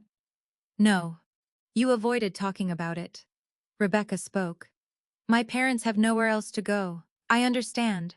So what do you expect them to do?" There was accusation in her voice. I put down the spoon. "Why are you asking me that as though I created their problem? No one said you did. But you expect me to solve it. Temporarily. That word again. Temporary had brought Daniel and Rebecca into my home 18 months earlier. I had learned how elastic temporary could become when nobody respected an ending. How long? Rebecca looked at Daniel. He answered. A couple months. Linda told me she thought she was moving here permanently. Silence. Daniel's face changed. Mom, she was upset. She probably misunderstood. She understood perfectly. Things are changing quickly. Not for me. What does that mean? It means I haven't agreed to any of this. Daniel stood. Can we stop pretending you don't have room? I felt something inside me become very still. Excuse me, this is a 4-bedroom house. 3 bedrooms and your father's study. Fine. 3 bedrooms and a study. You're one person. There it was. The arithmetic of entitlement. 1 woman. Too many rooms. Therefore other people had a claim. I was one person when you moved in too. And you helped us. Yes. So why is helping Rebecca's parents suddenly impossible? Because I chose to help you. You could choose to help them. I could. Rebecca leaned forward. Then why won't you? Because nobody asked before making plans. We're asking now. No. You're informing me now. Daniel paced toward the sink. What's the difference? I stared at my... The difference is whether my answer matters. He didn't respond. I continued. If I say no right now, will Charles and Linda still arrive tomorrow expecting to live here? Daniel looked away. There was my answer. Rebecca stood. They don't have another place. They can rent an apartment. They can't commit to a lease right now. Short-term rental. Too expensive. Hotel. For how long I don't know. She threw up her hands. Exactly. I looked at her. Rebecca, your parents' lack of affordable options does not create ownership rights in my home. She flinched. I never said it did. Your relocation plan did. Her face went white. Daniel turned. What relocation plan? I almost smiled. Interesting. Perhaps Rebecca had managed more of this than Daniel knew. The one left beside her laptop. Rebecca stared at me. You read my private documents. I read the title sitting openly on my dining table. I saw my address under housing. I didn't touch anything. Daniel looked at Rebecca. You made a plan. It was just notes. You told me it wasn't finalized. Because it wasn't. Their argument started forming without me. Finalized. Because it wasn't. Their argument started forming without me. I interrupted. Enough. They both looked at me. I am not interested in watching you decide which one of you lied more. Daniel rubbed his forehead. Mom, please. His voice softened. For 1 second, he sounded like the boy who used to come into the library after school asking whether I had snacks. Can we just get through tomorrow? What does that mean? He hesitated. Then he finally said it. Maybe you could stay somewhere else for a while. The room seemed to shrink. I had known it was coming. I had seen the brochure, heard the lies, spoken with Linda, met with Margaret, booked the moving company. Still hearing my son say the words hurt in a way preparation could not prevent. Somewhere else, I repeated. Just until things settle. Where Susan's, maybe. I almost laughed. You want me to move into my friend's house so Rebecca's parents can move into mine, not move in permanently. Then why should I leave? Because 6 adults here would be uncomfortable. I stared at him. 6. He counted mentally and realized his mistake. 5. You've planned this so carefully, you forgot how many people live here. Mom, where else could I go? He hesitated. River Glen has guest accommodations. That nearly took my breath away. You called them again? No. Did you? I just asked questions. Rebecca stepped closer. It could actually be nice, Kristen. You might like having your own space. I looked around my kitchen. My own space. She realized what she had said. This is my space. I didn't mean... Yes, you did. Daniel moved between us. Can everybody stop making this emotional? I looked at him. This is my home. How would you like me to make it? He sighed. Mom, sometimes you have to sacrifice for family. That was the sentence. Not the brochure, not the boxes, not even the lies. That sentence ended something. I thought about college tuition. The used car Robert and I bought him when he graduated. The months he lived with us after his first job disappeared. The wedding expenses. The money we never asked him to repay. The 18 months I had opened my home when his investment failed. I had sacrificed for family. Gladly. Repeatedly. But sacrifice is something a person gives. It is not something other people assign. I looked at Daniel. You're right. His expression changed immediately. Relief. Pure relief. Rebecca exhaled. I almost felt sorry for them. They thought they had won. I turned back to the stove and switched off the burner. All right, I said. Tomorrow morning we'll settle everything. Daniel stepped closer. Really? Yes. You'll go to Susan's. I said we'll settle everything. He smiled. Thank you, Mom. He hugged me. I let him. That may sound strange, but he was still my son, even then. I rested one hand against his back and remembered holding him when he was small enough to fall asleep against my shoulder. When he stepped away, he looked lighter than he had in weeks. Rebecca even touched my arm. I know this isn't easy. No, I said. It isn't. They went upstairs. I ate my soup alone. At 9:30, Margaret called. Everything ready? Yes, any change of heart. I looked toward the ceiling where I could hear Daniel and Rebecca moving around. No. Then remember what we discussed. Stay calm. I will. The company confirmed 8 o'clock. Good. After we hung up, I walked through the house. The hallway photographs Rebecca had removed were still in the closet. I took them out. One by one, I returned them to the wall. Daniel at 9. Daniel graduating high school. Robert holding our newborn son. Our 25th anniversary. Our family. Not perfect, but mine. Before going upstairs, I entered Robert's study. His oak desk was exactly where it belonged. I placed my hand on it. Tomorrow, I whispered. I slept better than I had in weeks. At 7:55 the next morning, I was already dressed. Daniel came downstairs at 8 wearing sweatpants and a t-shirt. He looked surprised. You packed, no? Before he could ask anything else, we heard it. A diesel engine. Then the sharp beep of a large vehicle reversing. Daniel went to the front window. A moving truck was backing into the driveway. His shoulders dropped with relief. He turned toward me. Wow, you arranged that fast. I said nothing. Rebecca hurried downstairs. What is it? The movers, Daniel said. Then he opened the front door and walked outside. I followed. A man in a gray work shirt climbed from the cab holding a clipboard. Daniel pointed toward the house. Her bedroom's upstairs. The man looked at his paperwork, then at Daniel, then at me. Mrs. Cox. Yes. He nodded politely. Good morning. Daniel gestured impatiently toward the door. Like I said, her things are upstairs. The foreman frowned. Then he looked directly at me. Ma'am, I'm not here for you. Behind me, I heard Rebecca stop breathing. And for the first time since this began, Daniel had absolutely nothing to say. Daniel stared at the moving foreman as if the man had spoken in another language. What do you mean you're not here for her? The foreman looked down at his clipboard. I have a scheduled residential move for Daniel and Rebecca Cox. Rebecca stepped onto the porch behind us. What? The foreman glanced between them. Daniel and Rebecca Cox. Daniel didn't answer. I did. That's them. He nodded. Mrs. Cox, we've got the inventory notes you provided. Bedroom furniture, clothing, electronics, personal items, and designated boxes. Anything not clearly identified, we confirm with you before touching. Thank you. Daniel turned toward me. Mom. There was no anger in his voice yet. Only disbelief. What is this? The conversation we should have finished weeks ago. Rebecca came down the steps. You hired movers for us, yes. You can't just throw us out. The foreman immediately stepped backward. He had probably witnessed enough family arguments to know when to stay out of one. I kept my voice calm.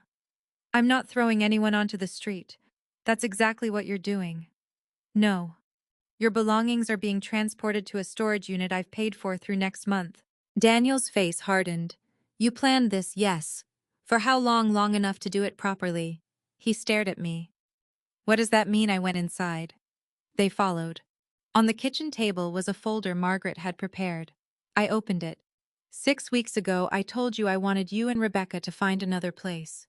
Daniel shook his head. You said we should start looking. I said you needed to make arrangements for your own place. That wasn't an eviction. I didn't call it one. I took out my phone. Then you asked for more time. I showed him his message. Give us until the end of next month. He looked at it. That doesn't mean today is the date we agreed you would be preparing to leave. You never said movers were coming. I reminded you twice that I expected you to move. Rebecca grabbed the folder. What is this documentation? She flipped through it. There were copies of my written notice, our messages, and records of the conversations Margaret had advised me to document. Rebecca looked at Daniel. You said she wasn't serious. I felt something cold settle in my chest. Daniel looked at her. Not now. You told me she'd calm down. Rebecca, you said once my parents arrived she wouldn't make everybody leave. I closed my eyes for half a second. There it was. Not misunderstanding, not confusion, a calculation. They had believed Charles and Linda's arrival would trap me emotionally. Once 4 adults depended on my house, saying no would become harder. Daniel had counted on my guilt. When I opened my eyes, he was looking at me. Mom, this isn't what it sounds like. What does it sound like? He didn't answer. I did. It sounds like you knew I wanted you to leave, ignored me, and planned to move 2 more people in because you believed I wouldn't have the nerve to object once they arrived. That's not fair. Which part is inaccurate silence? Outside, the moving foreman waited beside the truck. I could see 2 workers standing near the rear doors. They weren't touching anything. Everything was orderly, legal, controlled, exactly as Margaret had insisted. Daniel lowered his voice. Cancel the movers. No. Mom. No. Where do you expect us to go? That question would have been easier to answer if you'd spent the last 5 months looking. His expression changed. How do you know we haven't Susan's niece? He looked away. Rebecca stared at him. You told me you called 3 apartment complexes last month. I looked online. You said you called. Can we not do this right now? Rebecca laughed once. It was sharp and humorless. My parents arrived this afternoon. I know. She turned to me. What are they supposed to do? I don't know. Her eyes widened. You don't know, no. You know they're losing their home. Yes. And you're doing this today. I didn't choose their closing date. I didn't choose their financial decisions. And I did not invite them to move into this house. But they're family. So am I. Daniel slammed the folder onto the table. Enough. The word echoed through the kitchen. The foreman outside looked toward the window. Daniel lowered his voice. You've made your point. This isn't a point. Fine. You're angry. This isn't anger either. Then what is it, a boundary? He laughed bitterly. You've been talking to Margaret. Yes. Of course. I stared at him. What is that supposed to mean? Nothing. No. Say it. He paced away. You've always trusted lawyers and paperwork more than people. I felt my pulse quicken. Your father believed paperwork mattered because people's memories become convenient when money is involved. Don't bring Dad into this. You brought him into it when you started treating the house he helped pay for as something you could promise away. Daniel stopped. I never promised anyone ownership. You told Linda the house would eventually belong to you and Rebecca. His face drained. Rebecca turned toward him. You said that... He looked at me. Linda told you yes. She's upset. She misunderstood. Did you say it? He hesitated. Not like that. How did you say it? I said eventually the house would probably stay in the family. That isn't what she heard. That doesn't mean... Did you tell her I was planning to move? Daniel looked down. That was answer enough. Rebecca sat at the table. For the first time that morning, she looked frightened rather than angry. I thought you'd talk to her. Daniel turned. I was going to. You told me she'd agreed to consider River Glen. I said she might. No. You said she was ready. Rebecca, stop. I watched them. Something painful became clear. Rebecca had crossed boundaries. She had measured my rooms, planned her parents' relocation, and treated my home like an available asset. But Daniel had apparently supplied the lie that made those decisions possible. He had told everyone I wanted what he wanted me to want. I looked at my son. Why? He rubbed both hands over his face. I was trying to solve everything. By removing me. No. Then where was I in your solution? He had no answer. The foreman knocked gently on the open door. Mrs. Cox. Yes, I don't want to get involved in the family dispute. We can wait, but I need confirmation before the crew starts. Daniel immediately said, Don't touch anything. The foreman looked at me. I appreciated that. He understood who had hired him. I also understood this was not a television drama where movers could simply storm upstairs and remove someone's belongings against their will. Margaret and I had discussed that carefully. The truck was there because today was supposed to be the agreed move-out day, and I had arranged assistance if Daniel and Rebecca complied. If they refused, I would continue through the legal process. I would not create chaos just to create a satisfying scene. I looked at Daniel. Are you going to honor the date you asked me for? He stared at me. What you asked for until the end of the month. I gave it to you. Mom, were you lying when you asked? His eyes filled. That almost broke me. Almost.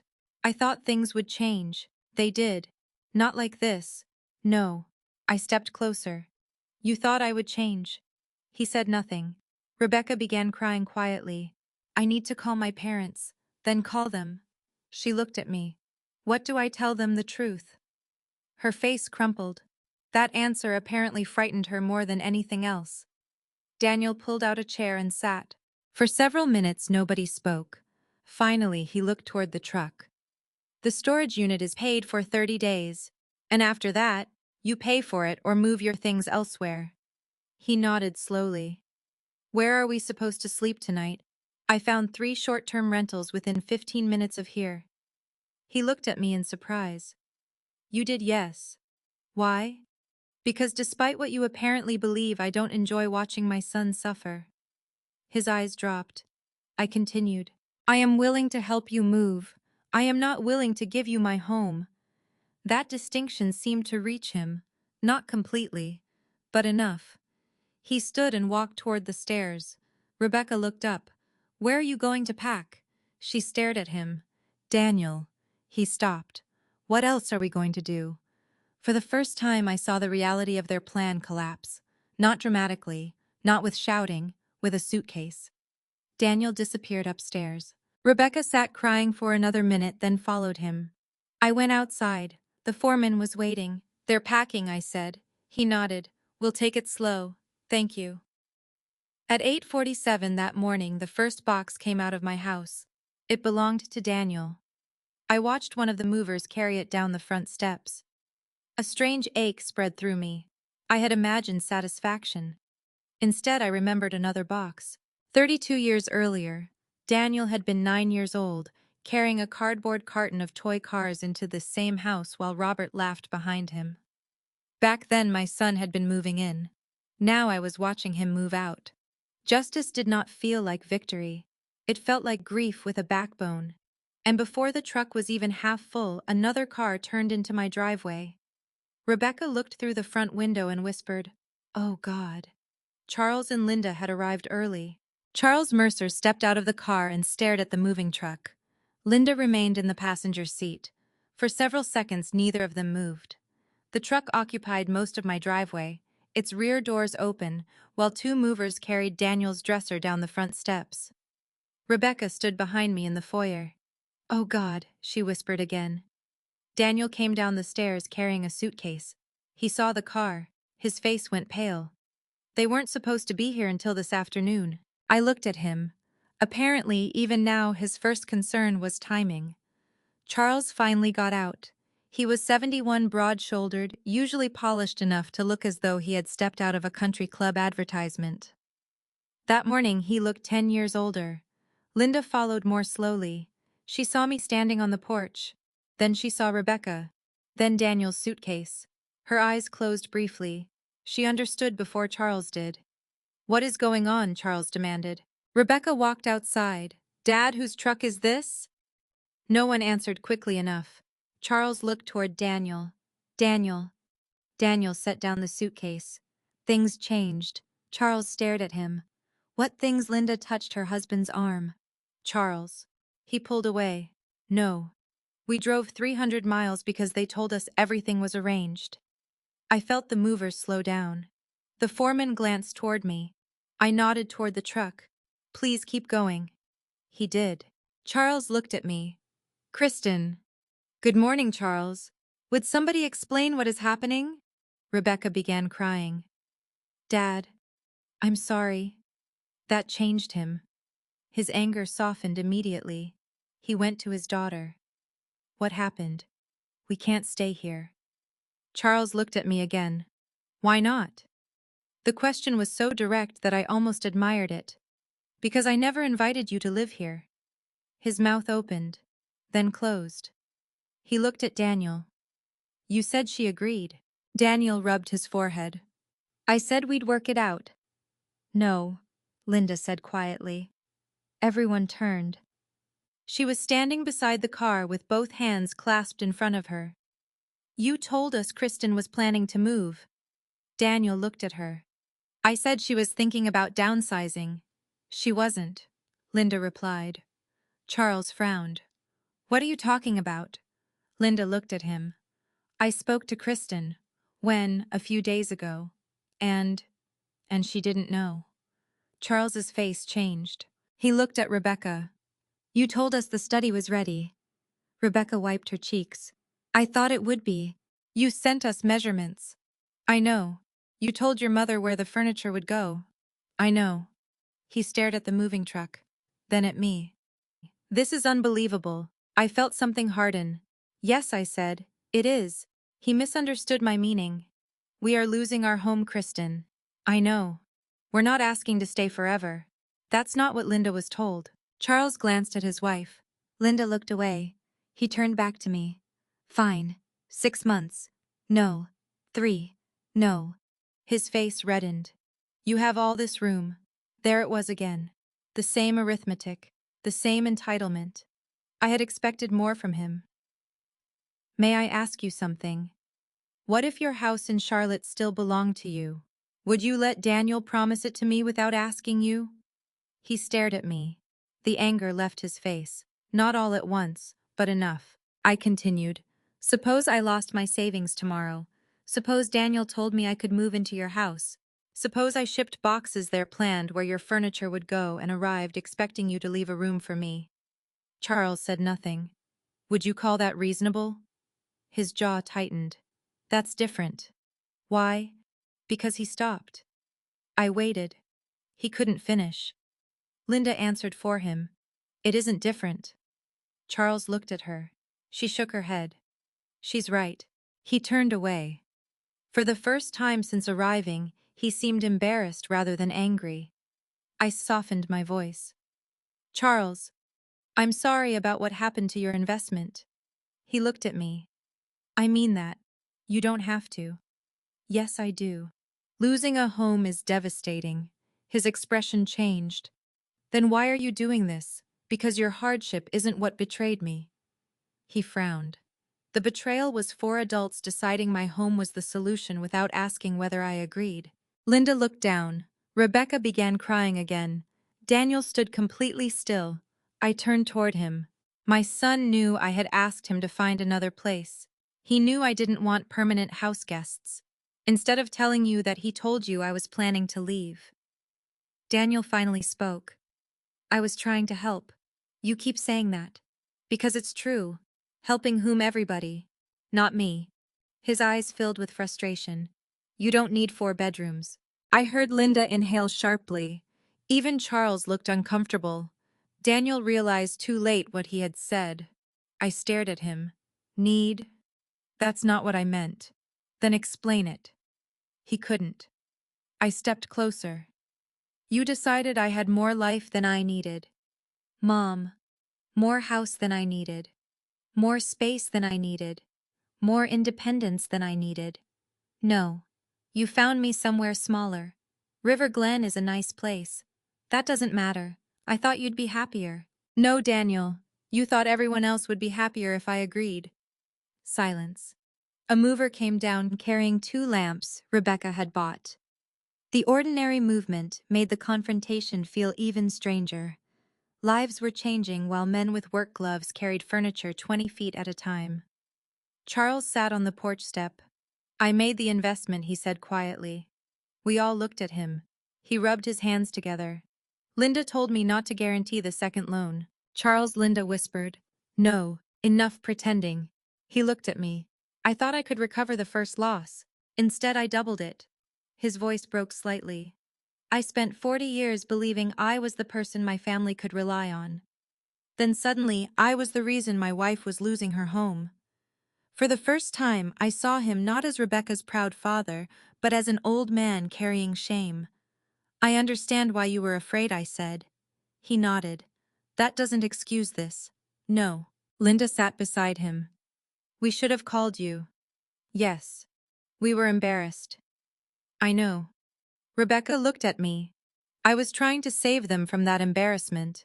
And you nearly transferred it to me. She frowned. What does that mean? You were willing to make me the unwanted person so your parents wouldn't have to feel unwanted. Her face collapsed. That truth hurt her. It hurt me, too. Daniel stepped forward. Mom, please, can we stop almost? I went inside.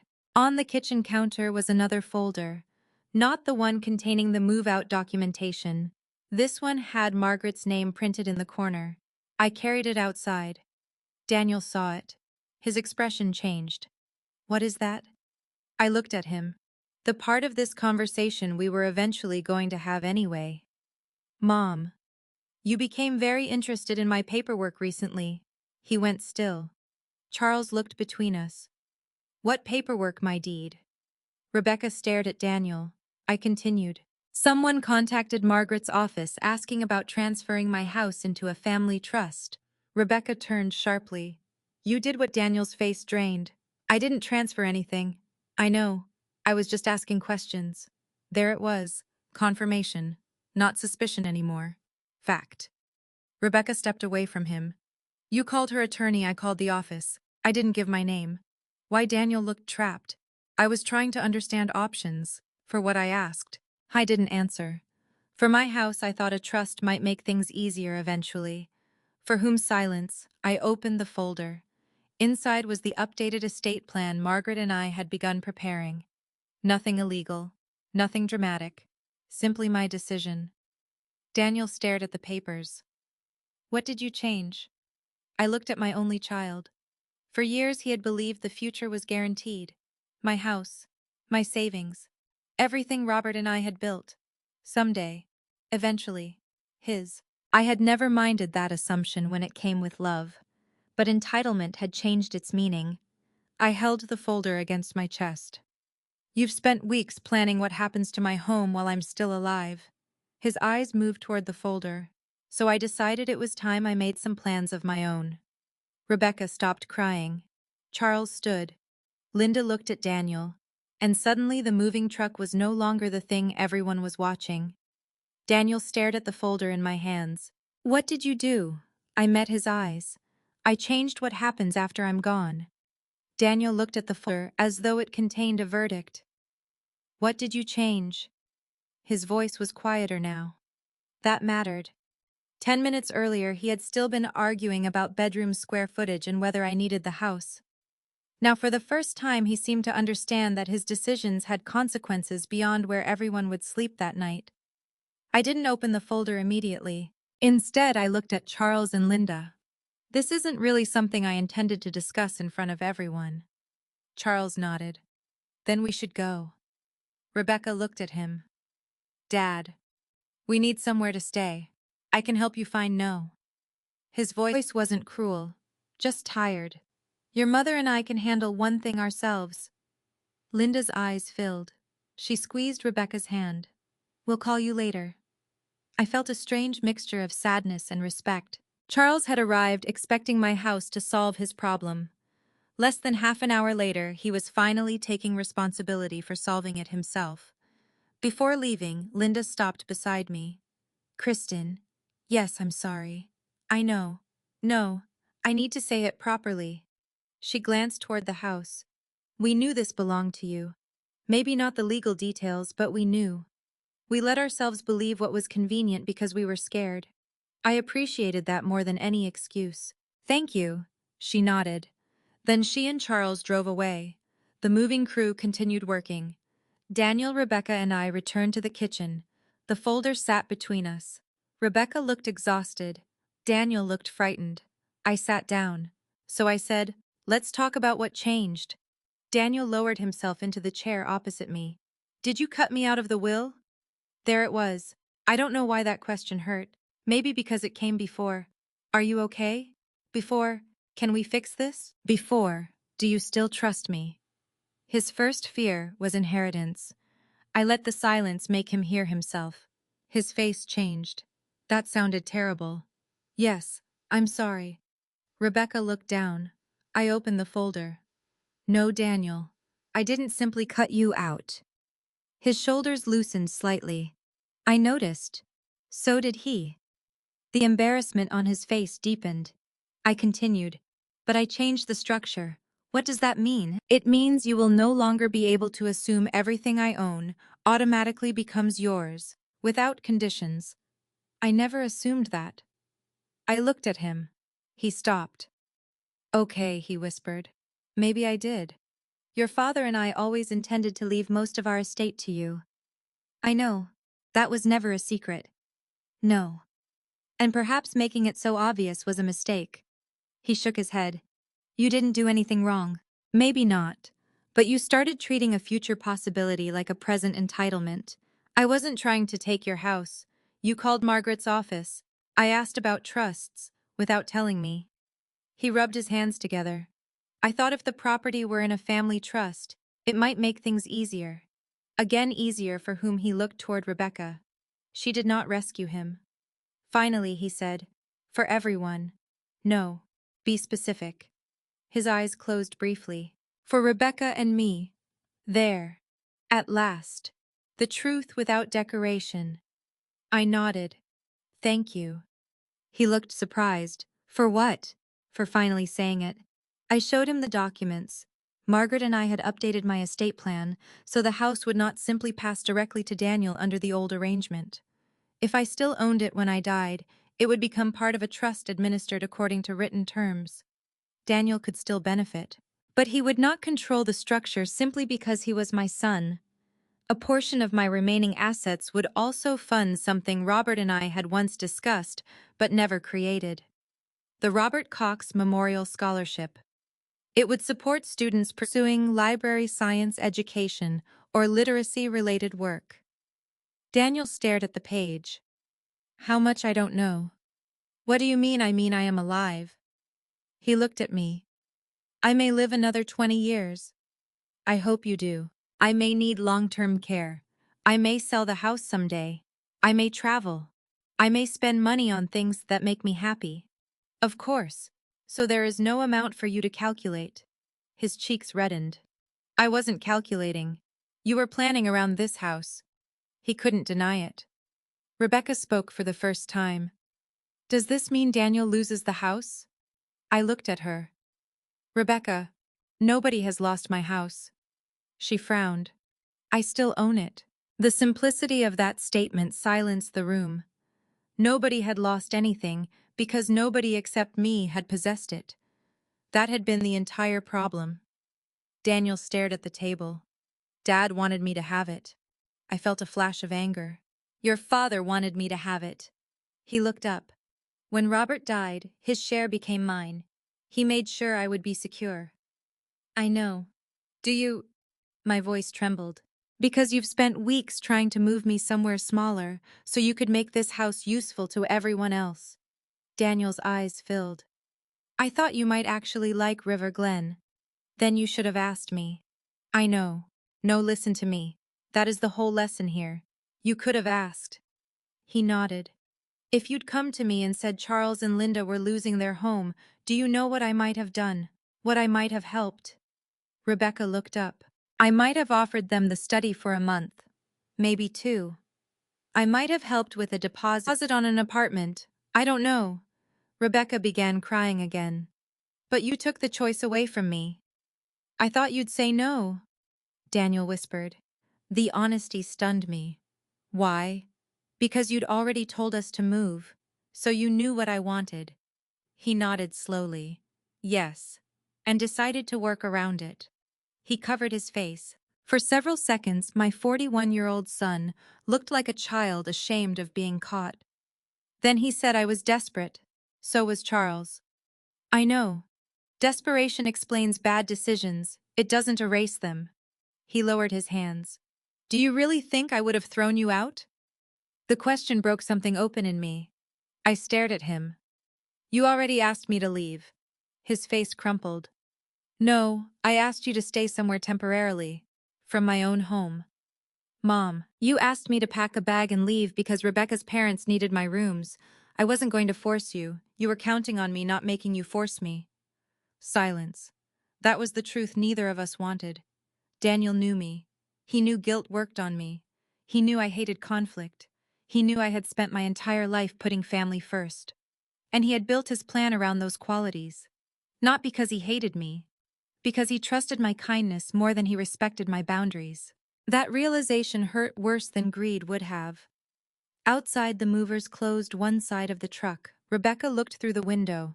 We should finish packing. Yes, I said. She stood. Daniel remained seated. Mom. Yes, is this permanent? The estate plan? No. He swallowed. This. He gestured between us. I knew what he meant. The distance, the distrust, the strange formality between mother and son. I don't know. He nodded. That answer hurt him. It hurt me too. I love you, I said. His eyes filled. I love you too. But love isn't the same as access. He looked confused. To my money, my house, my decisions, my future. I understand. Do you? I'm starting to. That was enough for the moment. He stood. Before going upstairs, he paused beside me. I don't care about the scholarship. I raised an eyebrow. That came out wrong. Despite myself, I smiled. He gave a sad laugh. I mean, I think Dad would like it. He would. And you? Yes. He nodded. Then his expression became serious. I think what scares me isn't losing money. I waited. He looked toward the folder. It's knowing you changed all this because you stopped trusting me. There it was. The first thing he had said that reached the real wound. I closed the folder. Yes. He looked as though I had struck him. But I would not lie to make the truth easier. You damaged my trust. Can I get it back? I hope so. How? The same way you lost it. He frowned. One decision at a time. Daniel nodded. Then he went upstairs. An hour later, the last large piece of furniture was loaded. Daniel and Rebecca each kept a suitcase with them. The rest went into storage. When the truck finally pulled away, Daniel stood beside his car. He looked at the house. For the first time, I wondered whether he was seeing it differently. Not as an inheritance, not as unused space, not as a solution, as mine. He hugged me before leaving. It was awkward, but real. Rebecca did too.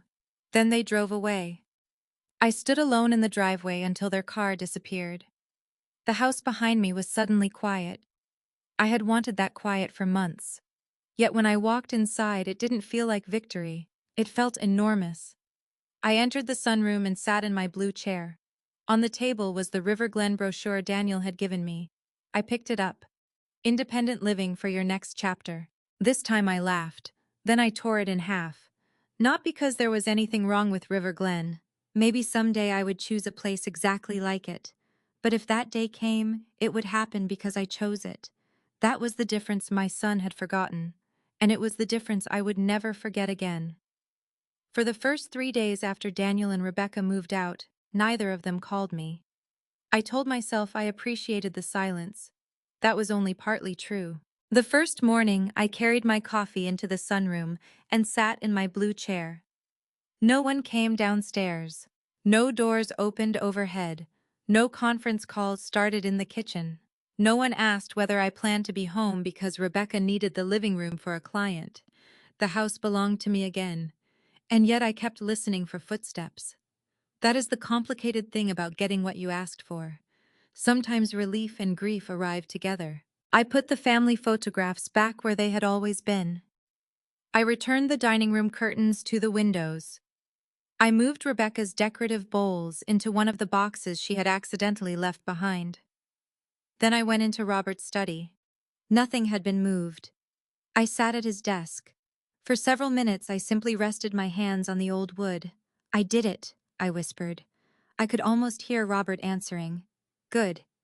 Then because I knew him, I imagined the second part. "Now don't become stubborn, just because you were right." I laughed. Even dead, my husband remained inconveniently sensible. On the fourth day, Susan came over carrying blueberry muffins. She walked through the front door, looked at the restored photographs, and smiled. "Looks like you again. What does the house?" That nearly made me cry. We sat in the kitchen. She asked whether Daniel had called. "No." "Rebecca?" "No." "Are you going to call them?" "I don't know." Susan broke a muffin in half. "Good." I frowned. "Good. You've spent 18 months knowing what everybody else needs before they tell you. Maybe let them figure out what they need now." I thought about that after she left. That evening, Linda called. She and Charles had found a furnished apartment in Glen Allen with a month-to-month lease. It was smaller than their Charlotte house, much smaller, but it was theirs. "We signed yesterday," she said. "I'm glad." "Charles hates the kitchen." I laughed. "Charles barely cooks." That's what I told him. For a moment we sounded like two ordinary women discussing husbands and kitchens. Then Linda became serious. "I wanted you to know we're all right. Thank you. And Charles has been making calls." "What kind consulting work?" "Part-time, maybe." "That sounds good. He needs something to do besides stare at spreadsheets and blame himself." I understood that. "How's Rebecca?" Linda paused. "Angry. At me, at everyone." I wasn't surprised. "And Daniel, I think he's mostly angry at himself." That surprised me more. Linda told me Daniel and Rebecca had rented a furnished two-bedroom apartment near Innsbruck for 6 weeks while they searched for something longer term. They were paying for it themselves. Good. I did not say that aloud. Then Linda added, "Rebecca told me something." "What?" "She said Daniel told her you were almost ready to move before she started making plans for us." I closed my eyes. I suspected that. "She still should have asked you." "Yes. I told her that." "Thank you." After we hung up, I realized something important. The collapse of the plan had forced everyone to confront a different truth. Charles had to confront his financial mistakes. Linda had to confront the fact that fear had made her accept an arrangement she should have questioned. Rebecca had to confront how quickly she had treated my home as a resource. Daniel had to confront the lies holding the entire arrangement together, and I had to confront something too. I had spent years believing being a good mother meant preventing discomfort whenever I could. Maybe that belief had helped create the man who assumed I always would. 8 days after the move, Daniel called. "Hi, Mom." His voice sounded careful. "Hello? Are you busy?" "No." "Could we talk?" "We are talking." He almost laughed. "In person." I hesitated. "Just you?" "Yes." When? Whenever you're comfortable." That mattered. Not when he needed. When I was comfortable. "Tomorrow afternoon. I'll come by." "No." Silence. Then, "Okay. Let's meet somewhere neutral." We chose a small cafe near Bird Park. I arrived first. Daniel came 5 minutes later. He looked tired. Not ruined, not homeless, not destroyed by the boundary I had set. Just tired. That realization was important. Sometimes guilt tells us that saying no will destroy someone. Usually, it merely requires them to stand on their own feet. Daniel ordered coffee. For the first few minutes, neither of us knew how to begin. Finally, he said, "I'm sorry." I waited. Not because I wanted him to suffer, because I needed to know what he was apologizing for. He understood. "I'm sorry I lied to you." I nodded. "And about you?" "What do you mean?" "I told Rebecca you were thinking about moving when you weren't." "Yes." "I told Linda and Charles the same thing." "Yes." "I contacted Margaret's office." "Yes." He stared into his coffee. "And I ignored you when you told us to find another place." I said nothing. He continued. At first, I really was trying to help Rebecca's parents. I believe that. When we found out how bad things were, Rebecca panicked. I understand. We looked at apartments for them. Everything felt expensive. Then we looked at places for ourselves. And also expensive. That doesn't surprise me. He smiled faintly. Then I started doing math. I already knew where this was going. 4 bedrooms, I said. He winced. Yeah. 1 mother. Yeah. Too much space.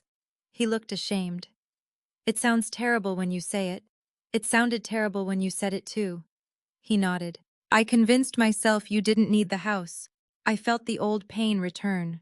But I did. I know that now. No. I didn't need 4 bedrooms.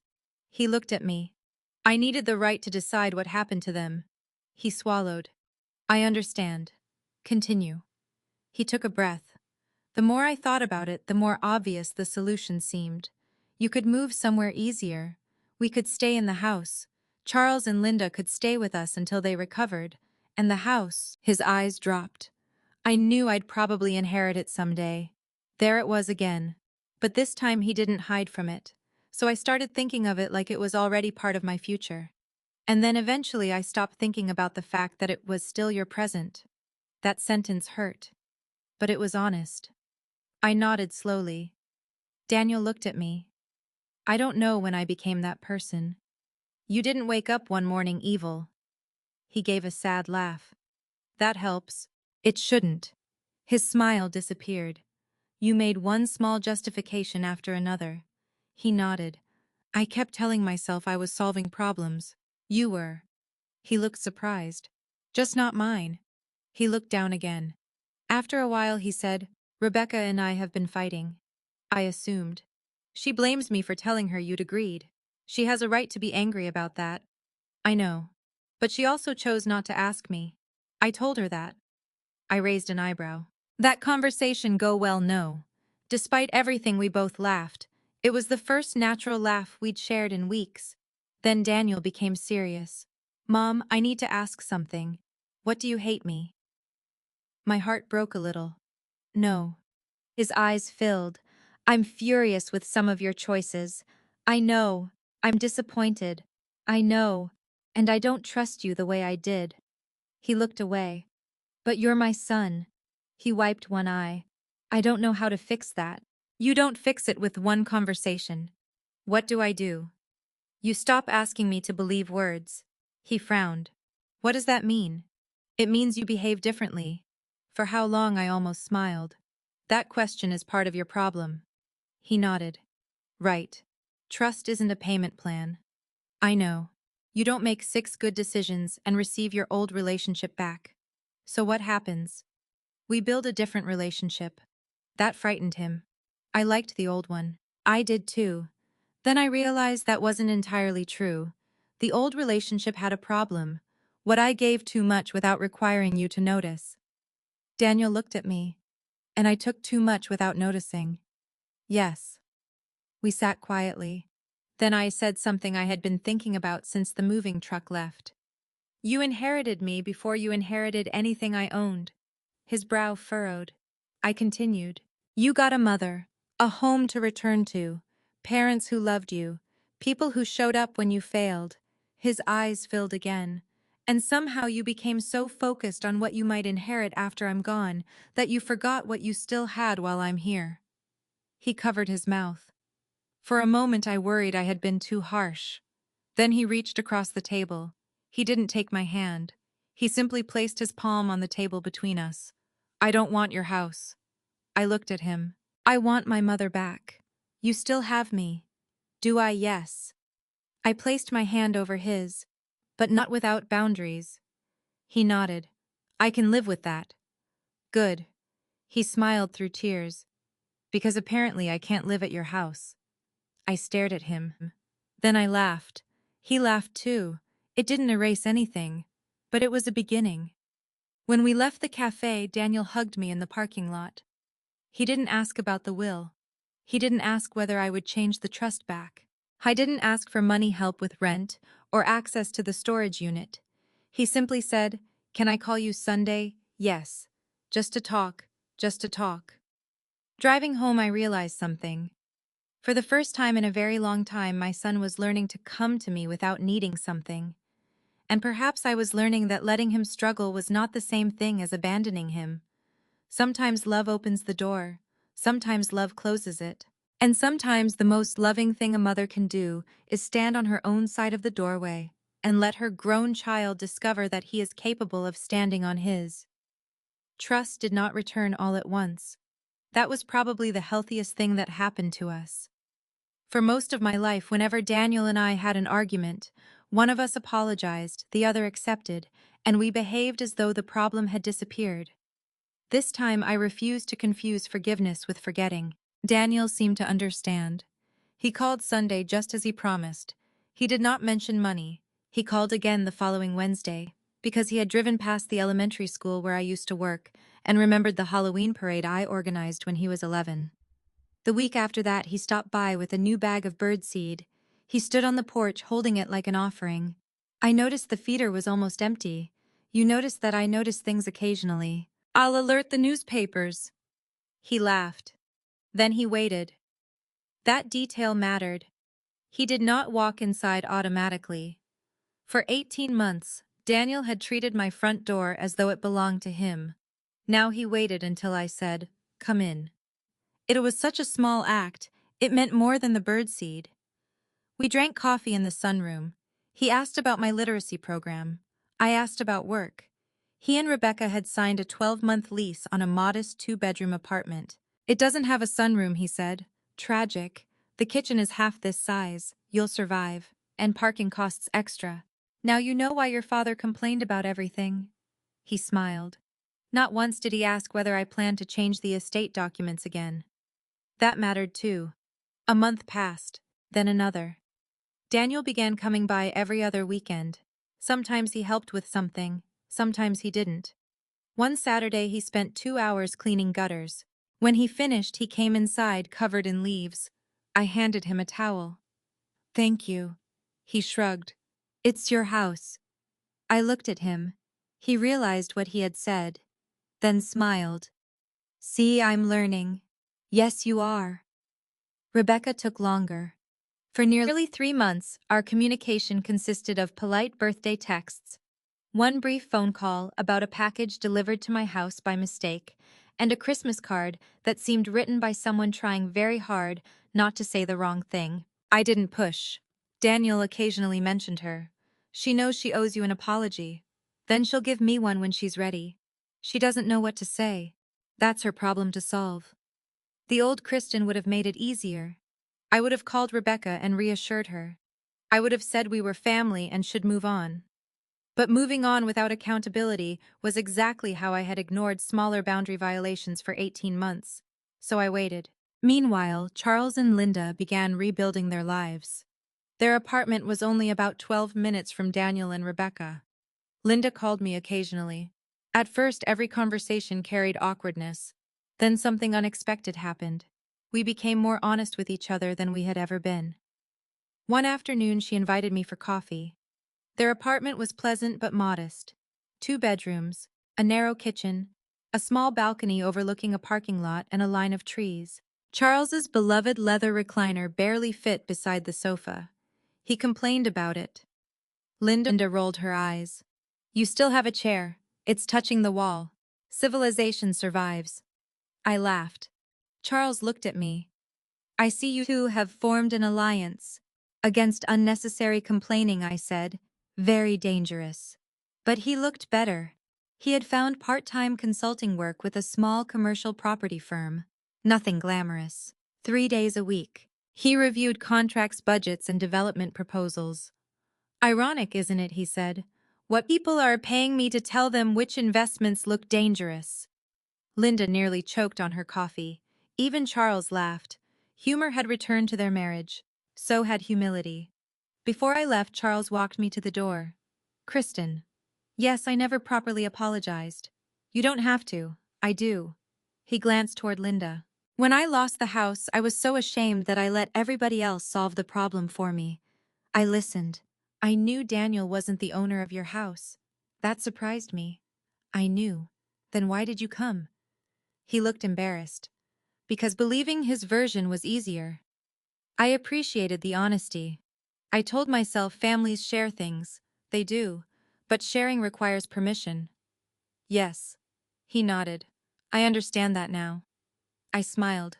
Good. 4 months after the moving truck, Rebecca called. Kristen. Yes, could we meet? I was silent for a moment. About what? Everything. Where? Anywhere you want. We chose a coffee shop near Carytown. She was already there when I arrived. Rebecca looked different. Not physically.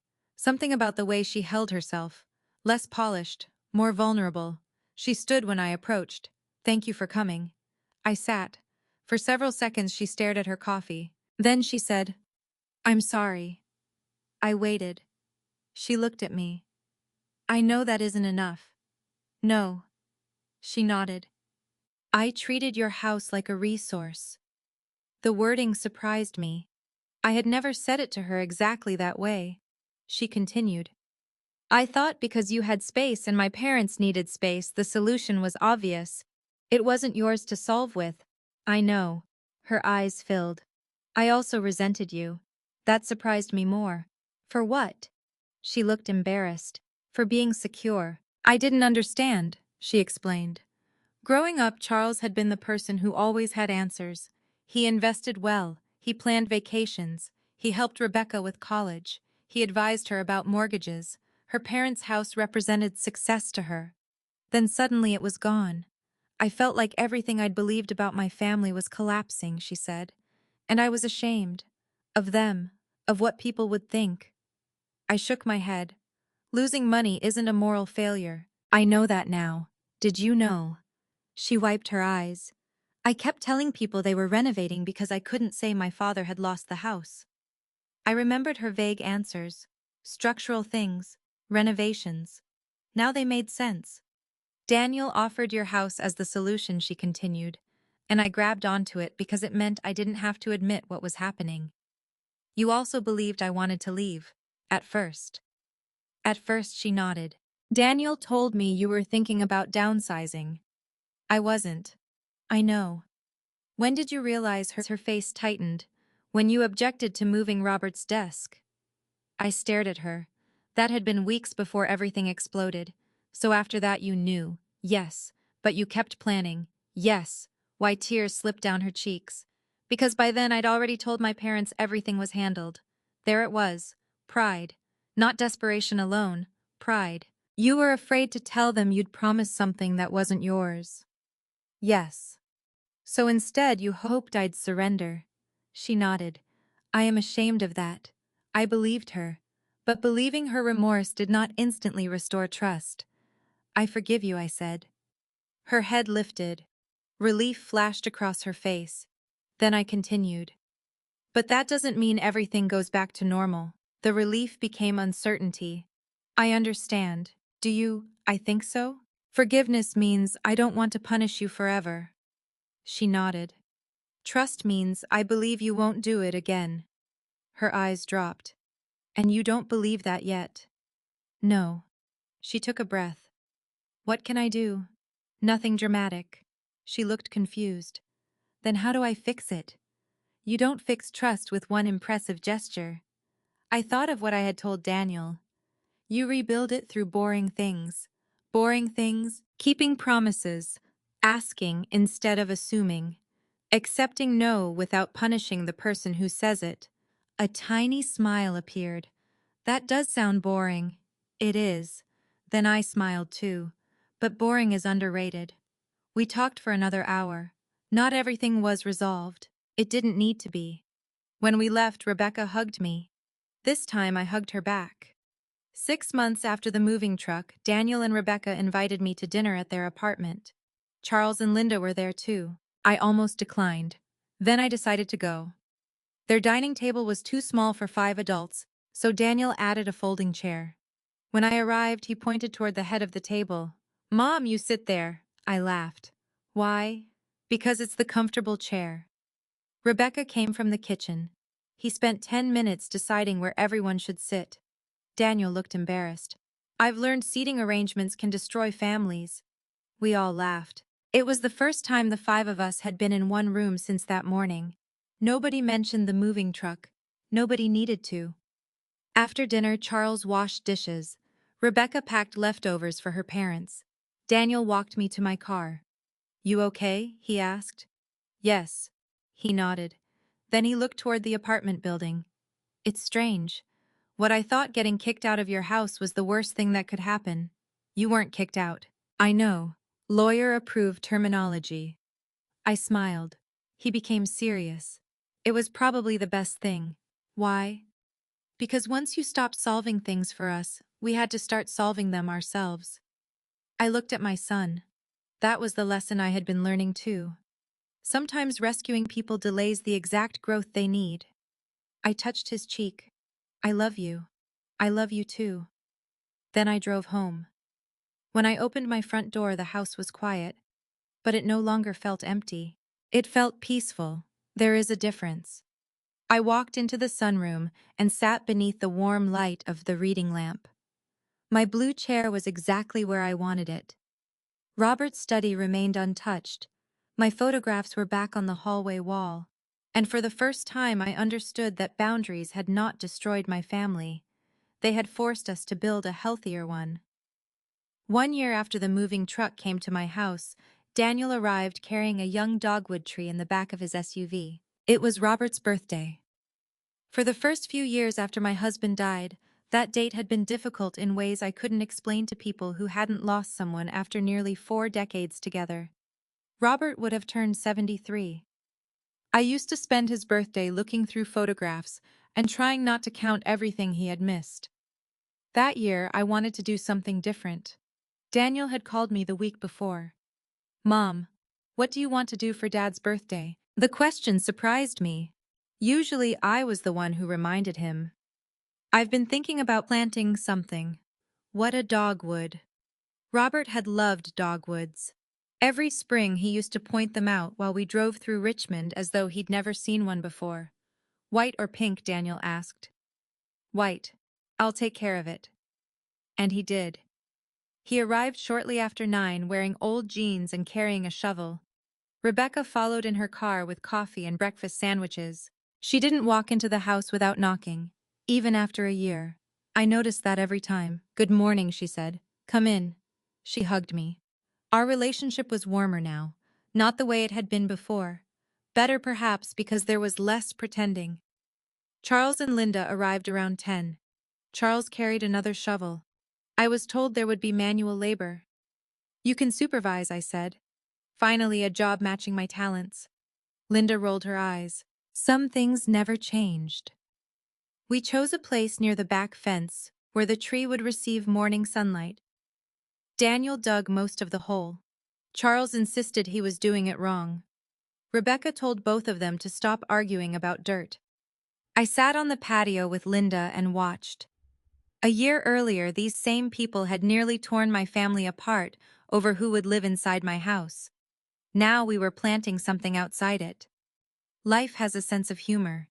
When the hole was ready, Daniel called me over. "Mom." I walked across the grass. He handed me the tree. "Want to do the honors?" Together we lowered the root ball into the ground. Daniel adjusted it carefully. Straight, a little left. He moved it. Now perfect. He filled the soil around the roots. Charles brought water.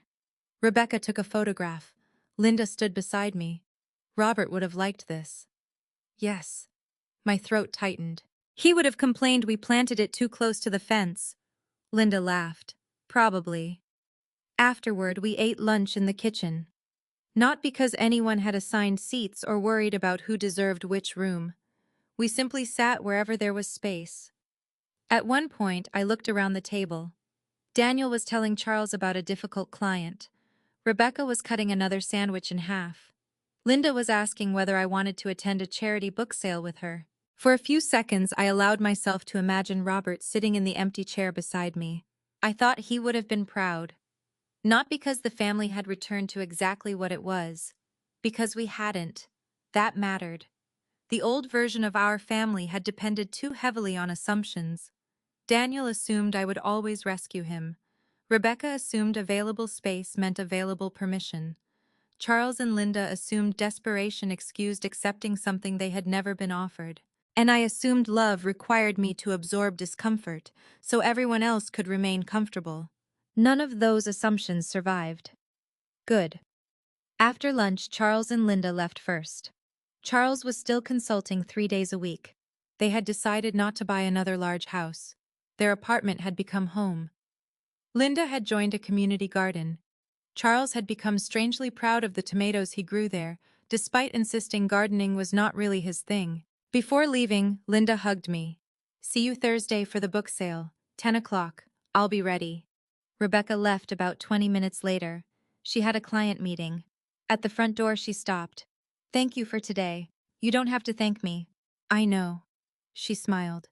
"That's why I'm thanking you." I understood. After she drove away, Daniel stayed.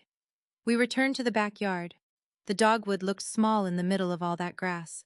"You think it'll survive?" he asked. "If you stop staring at it." He laughed.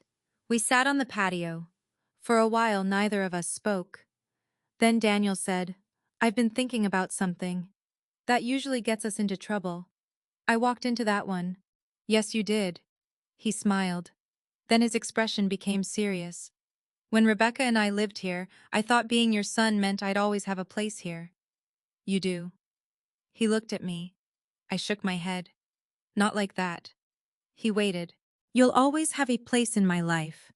His eyes softened. "That was never the same thing as owning my house." He looked toward the building behind us. "I know. Do you?" "Yes." There was no defensiveness anymore. I didn't understand it then. "What did you think?" he considered the question. "I think I saw everything you and Dad built as part of the family." "It is. That's where I got confused." He nodded toward the house. "I thought because it was part of the family, I had some claim to it. And now I understand that family isn't a corporation with shared assets." I laughed. "That's a very commercial sales way of putting it. It's what I've got." He leaned back. "Dad left you the house because he wanted you safe." "Yes. And I almost used being his son to undo the thing he was trying to protect." I looked at him. That realization had taken him a year. It was worth waiting for. "I don't think you meant to hurt me. That doesn't make it okay." "No." He looked surprised. "You used to add something comforting after sentences like that. I've grown." He laughed. "So have I." We sat quietly again. Then he asked, "Do you still have the trust?" "Yes." He nodded. That was all. No request to see it. No question about whether he had been restored as beneficiary. No calculation. I noticed. "You don't want to know what's in it?" He looked at me. "No." "Why?" "Because you're alive." My eyes filled. He continued. "And whatever you have is yours, until you decide otherwise." I reached for his hand. "That may be the smartest thing you've said all year. Only all year, don't push it." He laughed. The truth was that I had made additional adjustments with Margaret. Daniel would still benefit from my estate if circumstances remained as they were. The scholarship remained too. But I no longer felt obligated to explain percentages, amounts, or conditions. My estate plan was not a promise to be negotiated by future beneficiaries. It was my decision, just like my house, just like my life. Daniel left around 4. He hugged me beside his car. "Happy birthday to Dad," he said softly. I looked toward the dogwood. "He'd be happy." "You think?" "Yes." Daniel smiled. Then he drove away. I spent the rest of the afternoon reading in the sunroom. The room looked almost exactly as it had before everything happened. My blue chair sat beside the window. The bookshelves were full. Family photographs lined the hallway outside. Robert's study remained across from me, his oak desk still bearing decades of scratches. But I was different. For years after Robert died, I had worried that independence might look selfish. If Daniel needed something, I gave. If he was struggling, I softened the landing. If he stayed too long, I told myself he needed time. If Rebecca crossed a small boundary, I told myself peace mattered more. I had believed keeping a family together meant keeping conflict away. I was wrong. Sometimes conflict is what happens when a family finally tells the truth. That evening, Daniel and Rebecca returned with Charles and Linda. We ordered dinner from a neighborhood Italian restaurant. Nobody argued. Nobody discussed property. Nobody asked what would happen eventually. We ate, we laughed, we told Robert stories. Daniel reminded me of the time his father tried to repair the dishwasher and flooded half the kitchen. That happened once, I said. Twice, Daniel corrected. It was once. Mom, I was there. So was I. Charles raised his glass. To Robert, who apparently couldn't fix a dishwasher. To Robert, we all said. Later, after everyone left, I locked the front door. Not because I feared anyone, because it was my door, and that was what I did before bed. I walked through the quiet house, turning off lights. In the sunroom, I stopped beside the window. Headlights moved along the street. Then a large truck appeared. A moving truck. For a moment, I was back 1 year earlier. Daniel standing in the driveway. Rebecca crying. Boxes leaving my house. My heart breaking while I held my ground. The truck continued past. I watched its red taillights disappear around the corner. Then I smiled. That truck had once represented the worst morning of my relationship with my son. Now it reminded me of something else. The morning I finally stopped asking permission to protect what was mine. I sat in my chair. The house was quiet. But this time the quiet carried no loneliness. My family still loved me. My son was still my son. Rebecca was still part of my life. Charles and Linda had rebuilt theirs. Nobody had been destroyed because I said no. That may have been the greatest lesson of all. For years I had feared that boundaries would cost me my family. Instead, boundaries showed us how to become one without consuming each other. I looked around the room Robert and I had built a life around. Nothing about it seemed too large for me. Nothing about my life seemed ready to be handed over. And for the first time in a very long time, I didn't wonder what anyone else thought I should do next. The house was mine. The future was mine. And the quiet belonged to me. Ketuk Fan 15. Life has taught me that love and sacrifice are not the same thing. For many years, I believed being a good mother meant giving whenever my child needed something. Money, time, space, forgiveness, another chance. But there is a dangerous point where generosity can become permission for other people to stop respecting you. Daniel wasn't evil. That was perhaps the hardest truth for me to accept. He loved me, but he had slowly become so accustomed to my sacrifices that he began treating them as guarantees. And I had become so afraid of disappointing my family that I almost allowed them to make decisions about my own life without me. Setting a boundary didn't mean I stopped loving my son.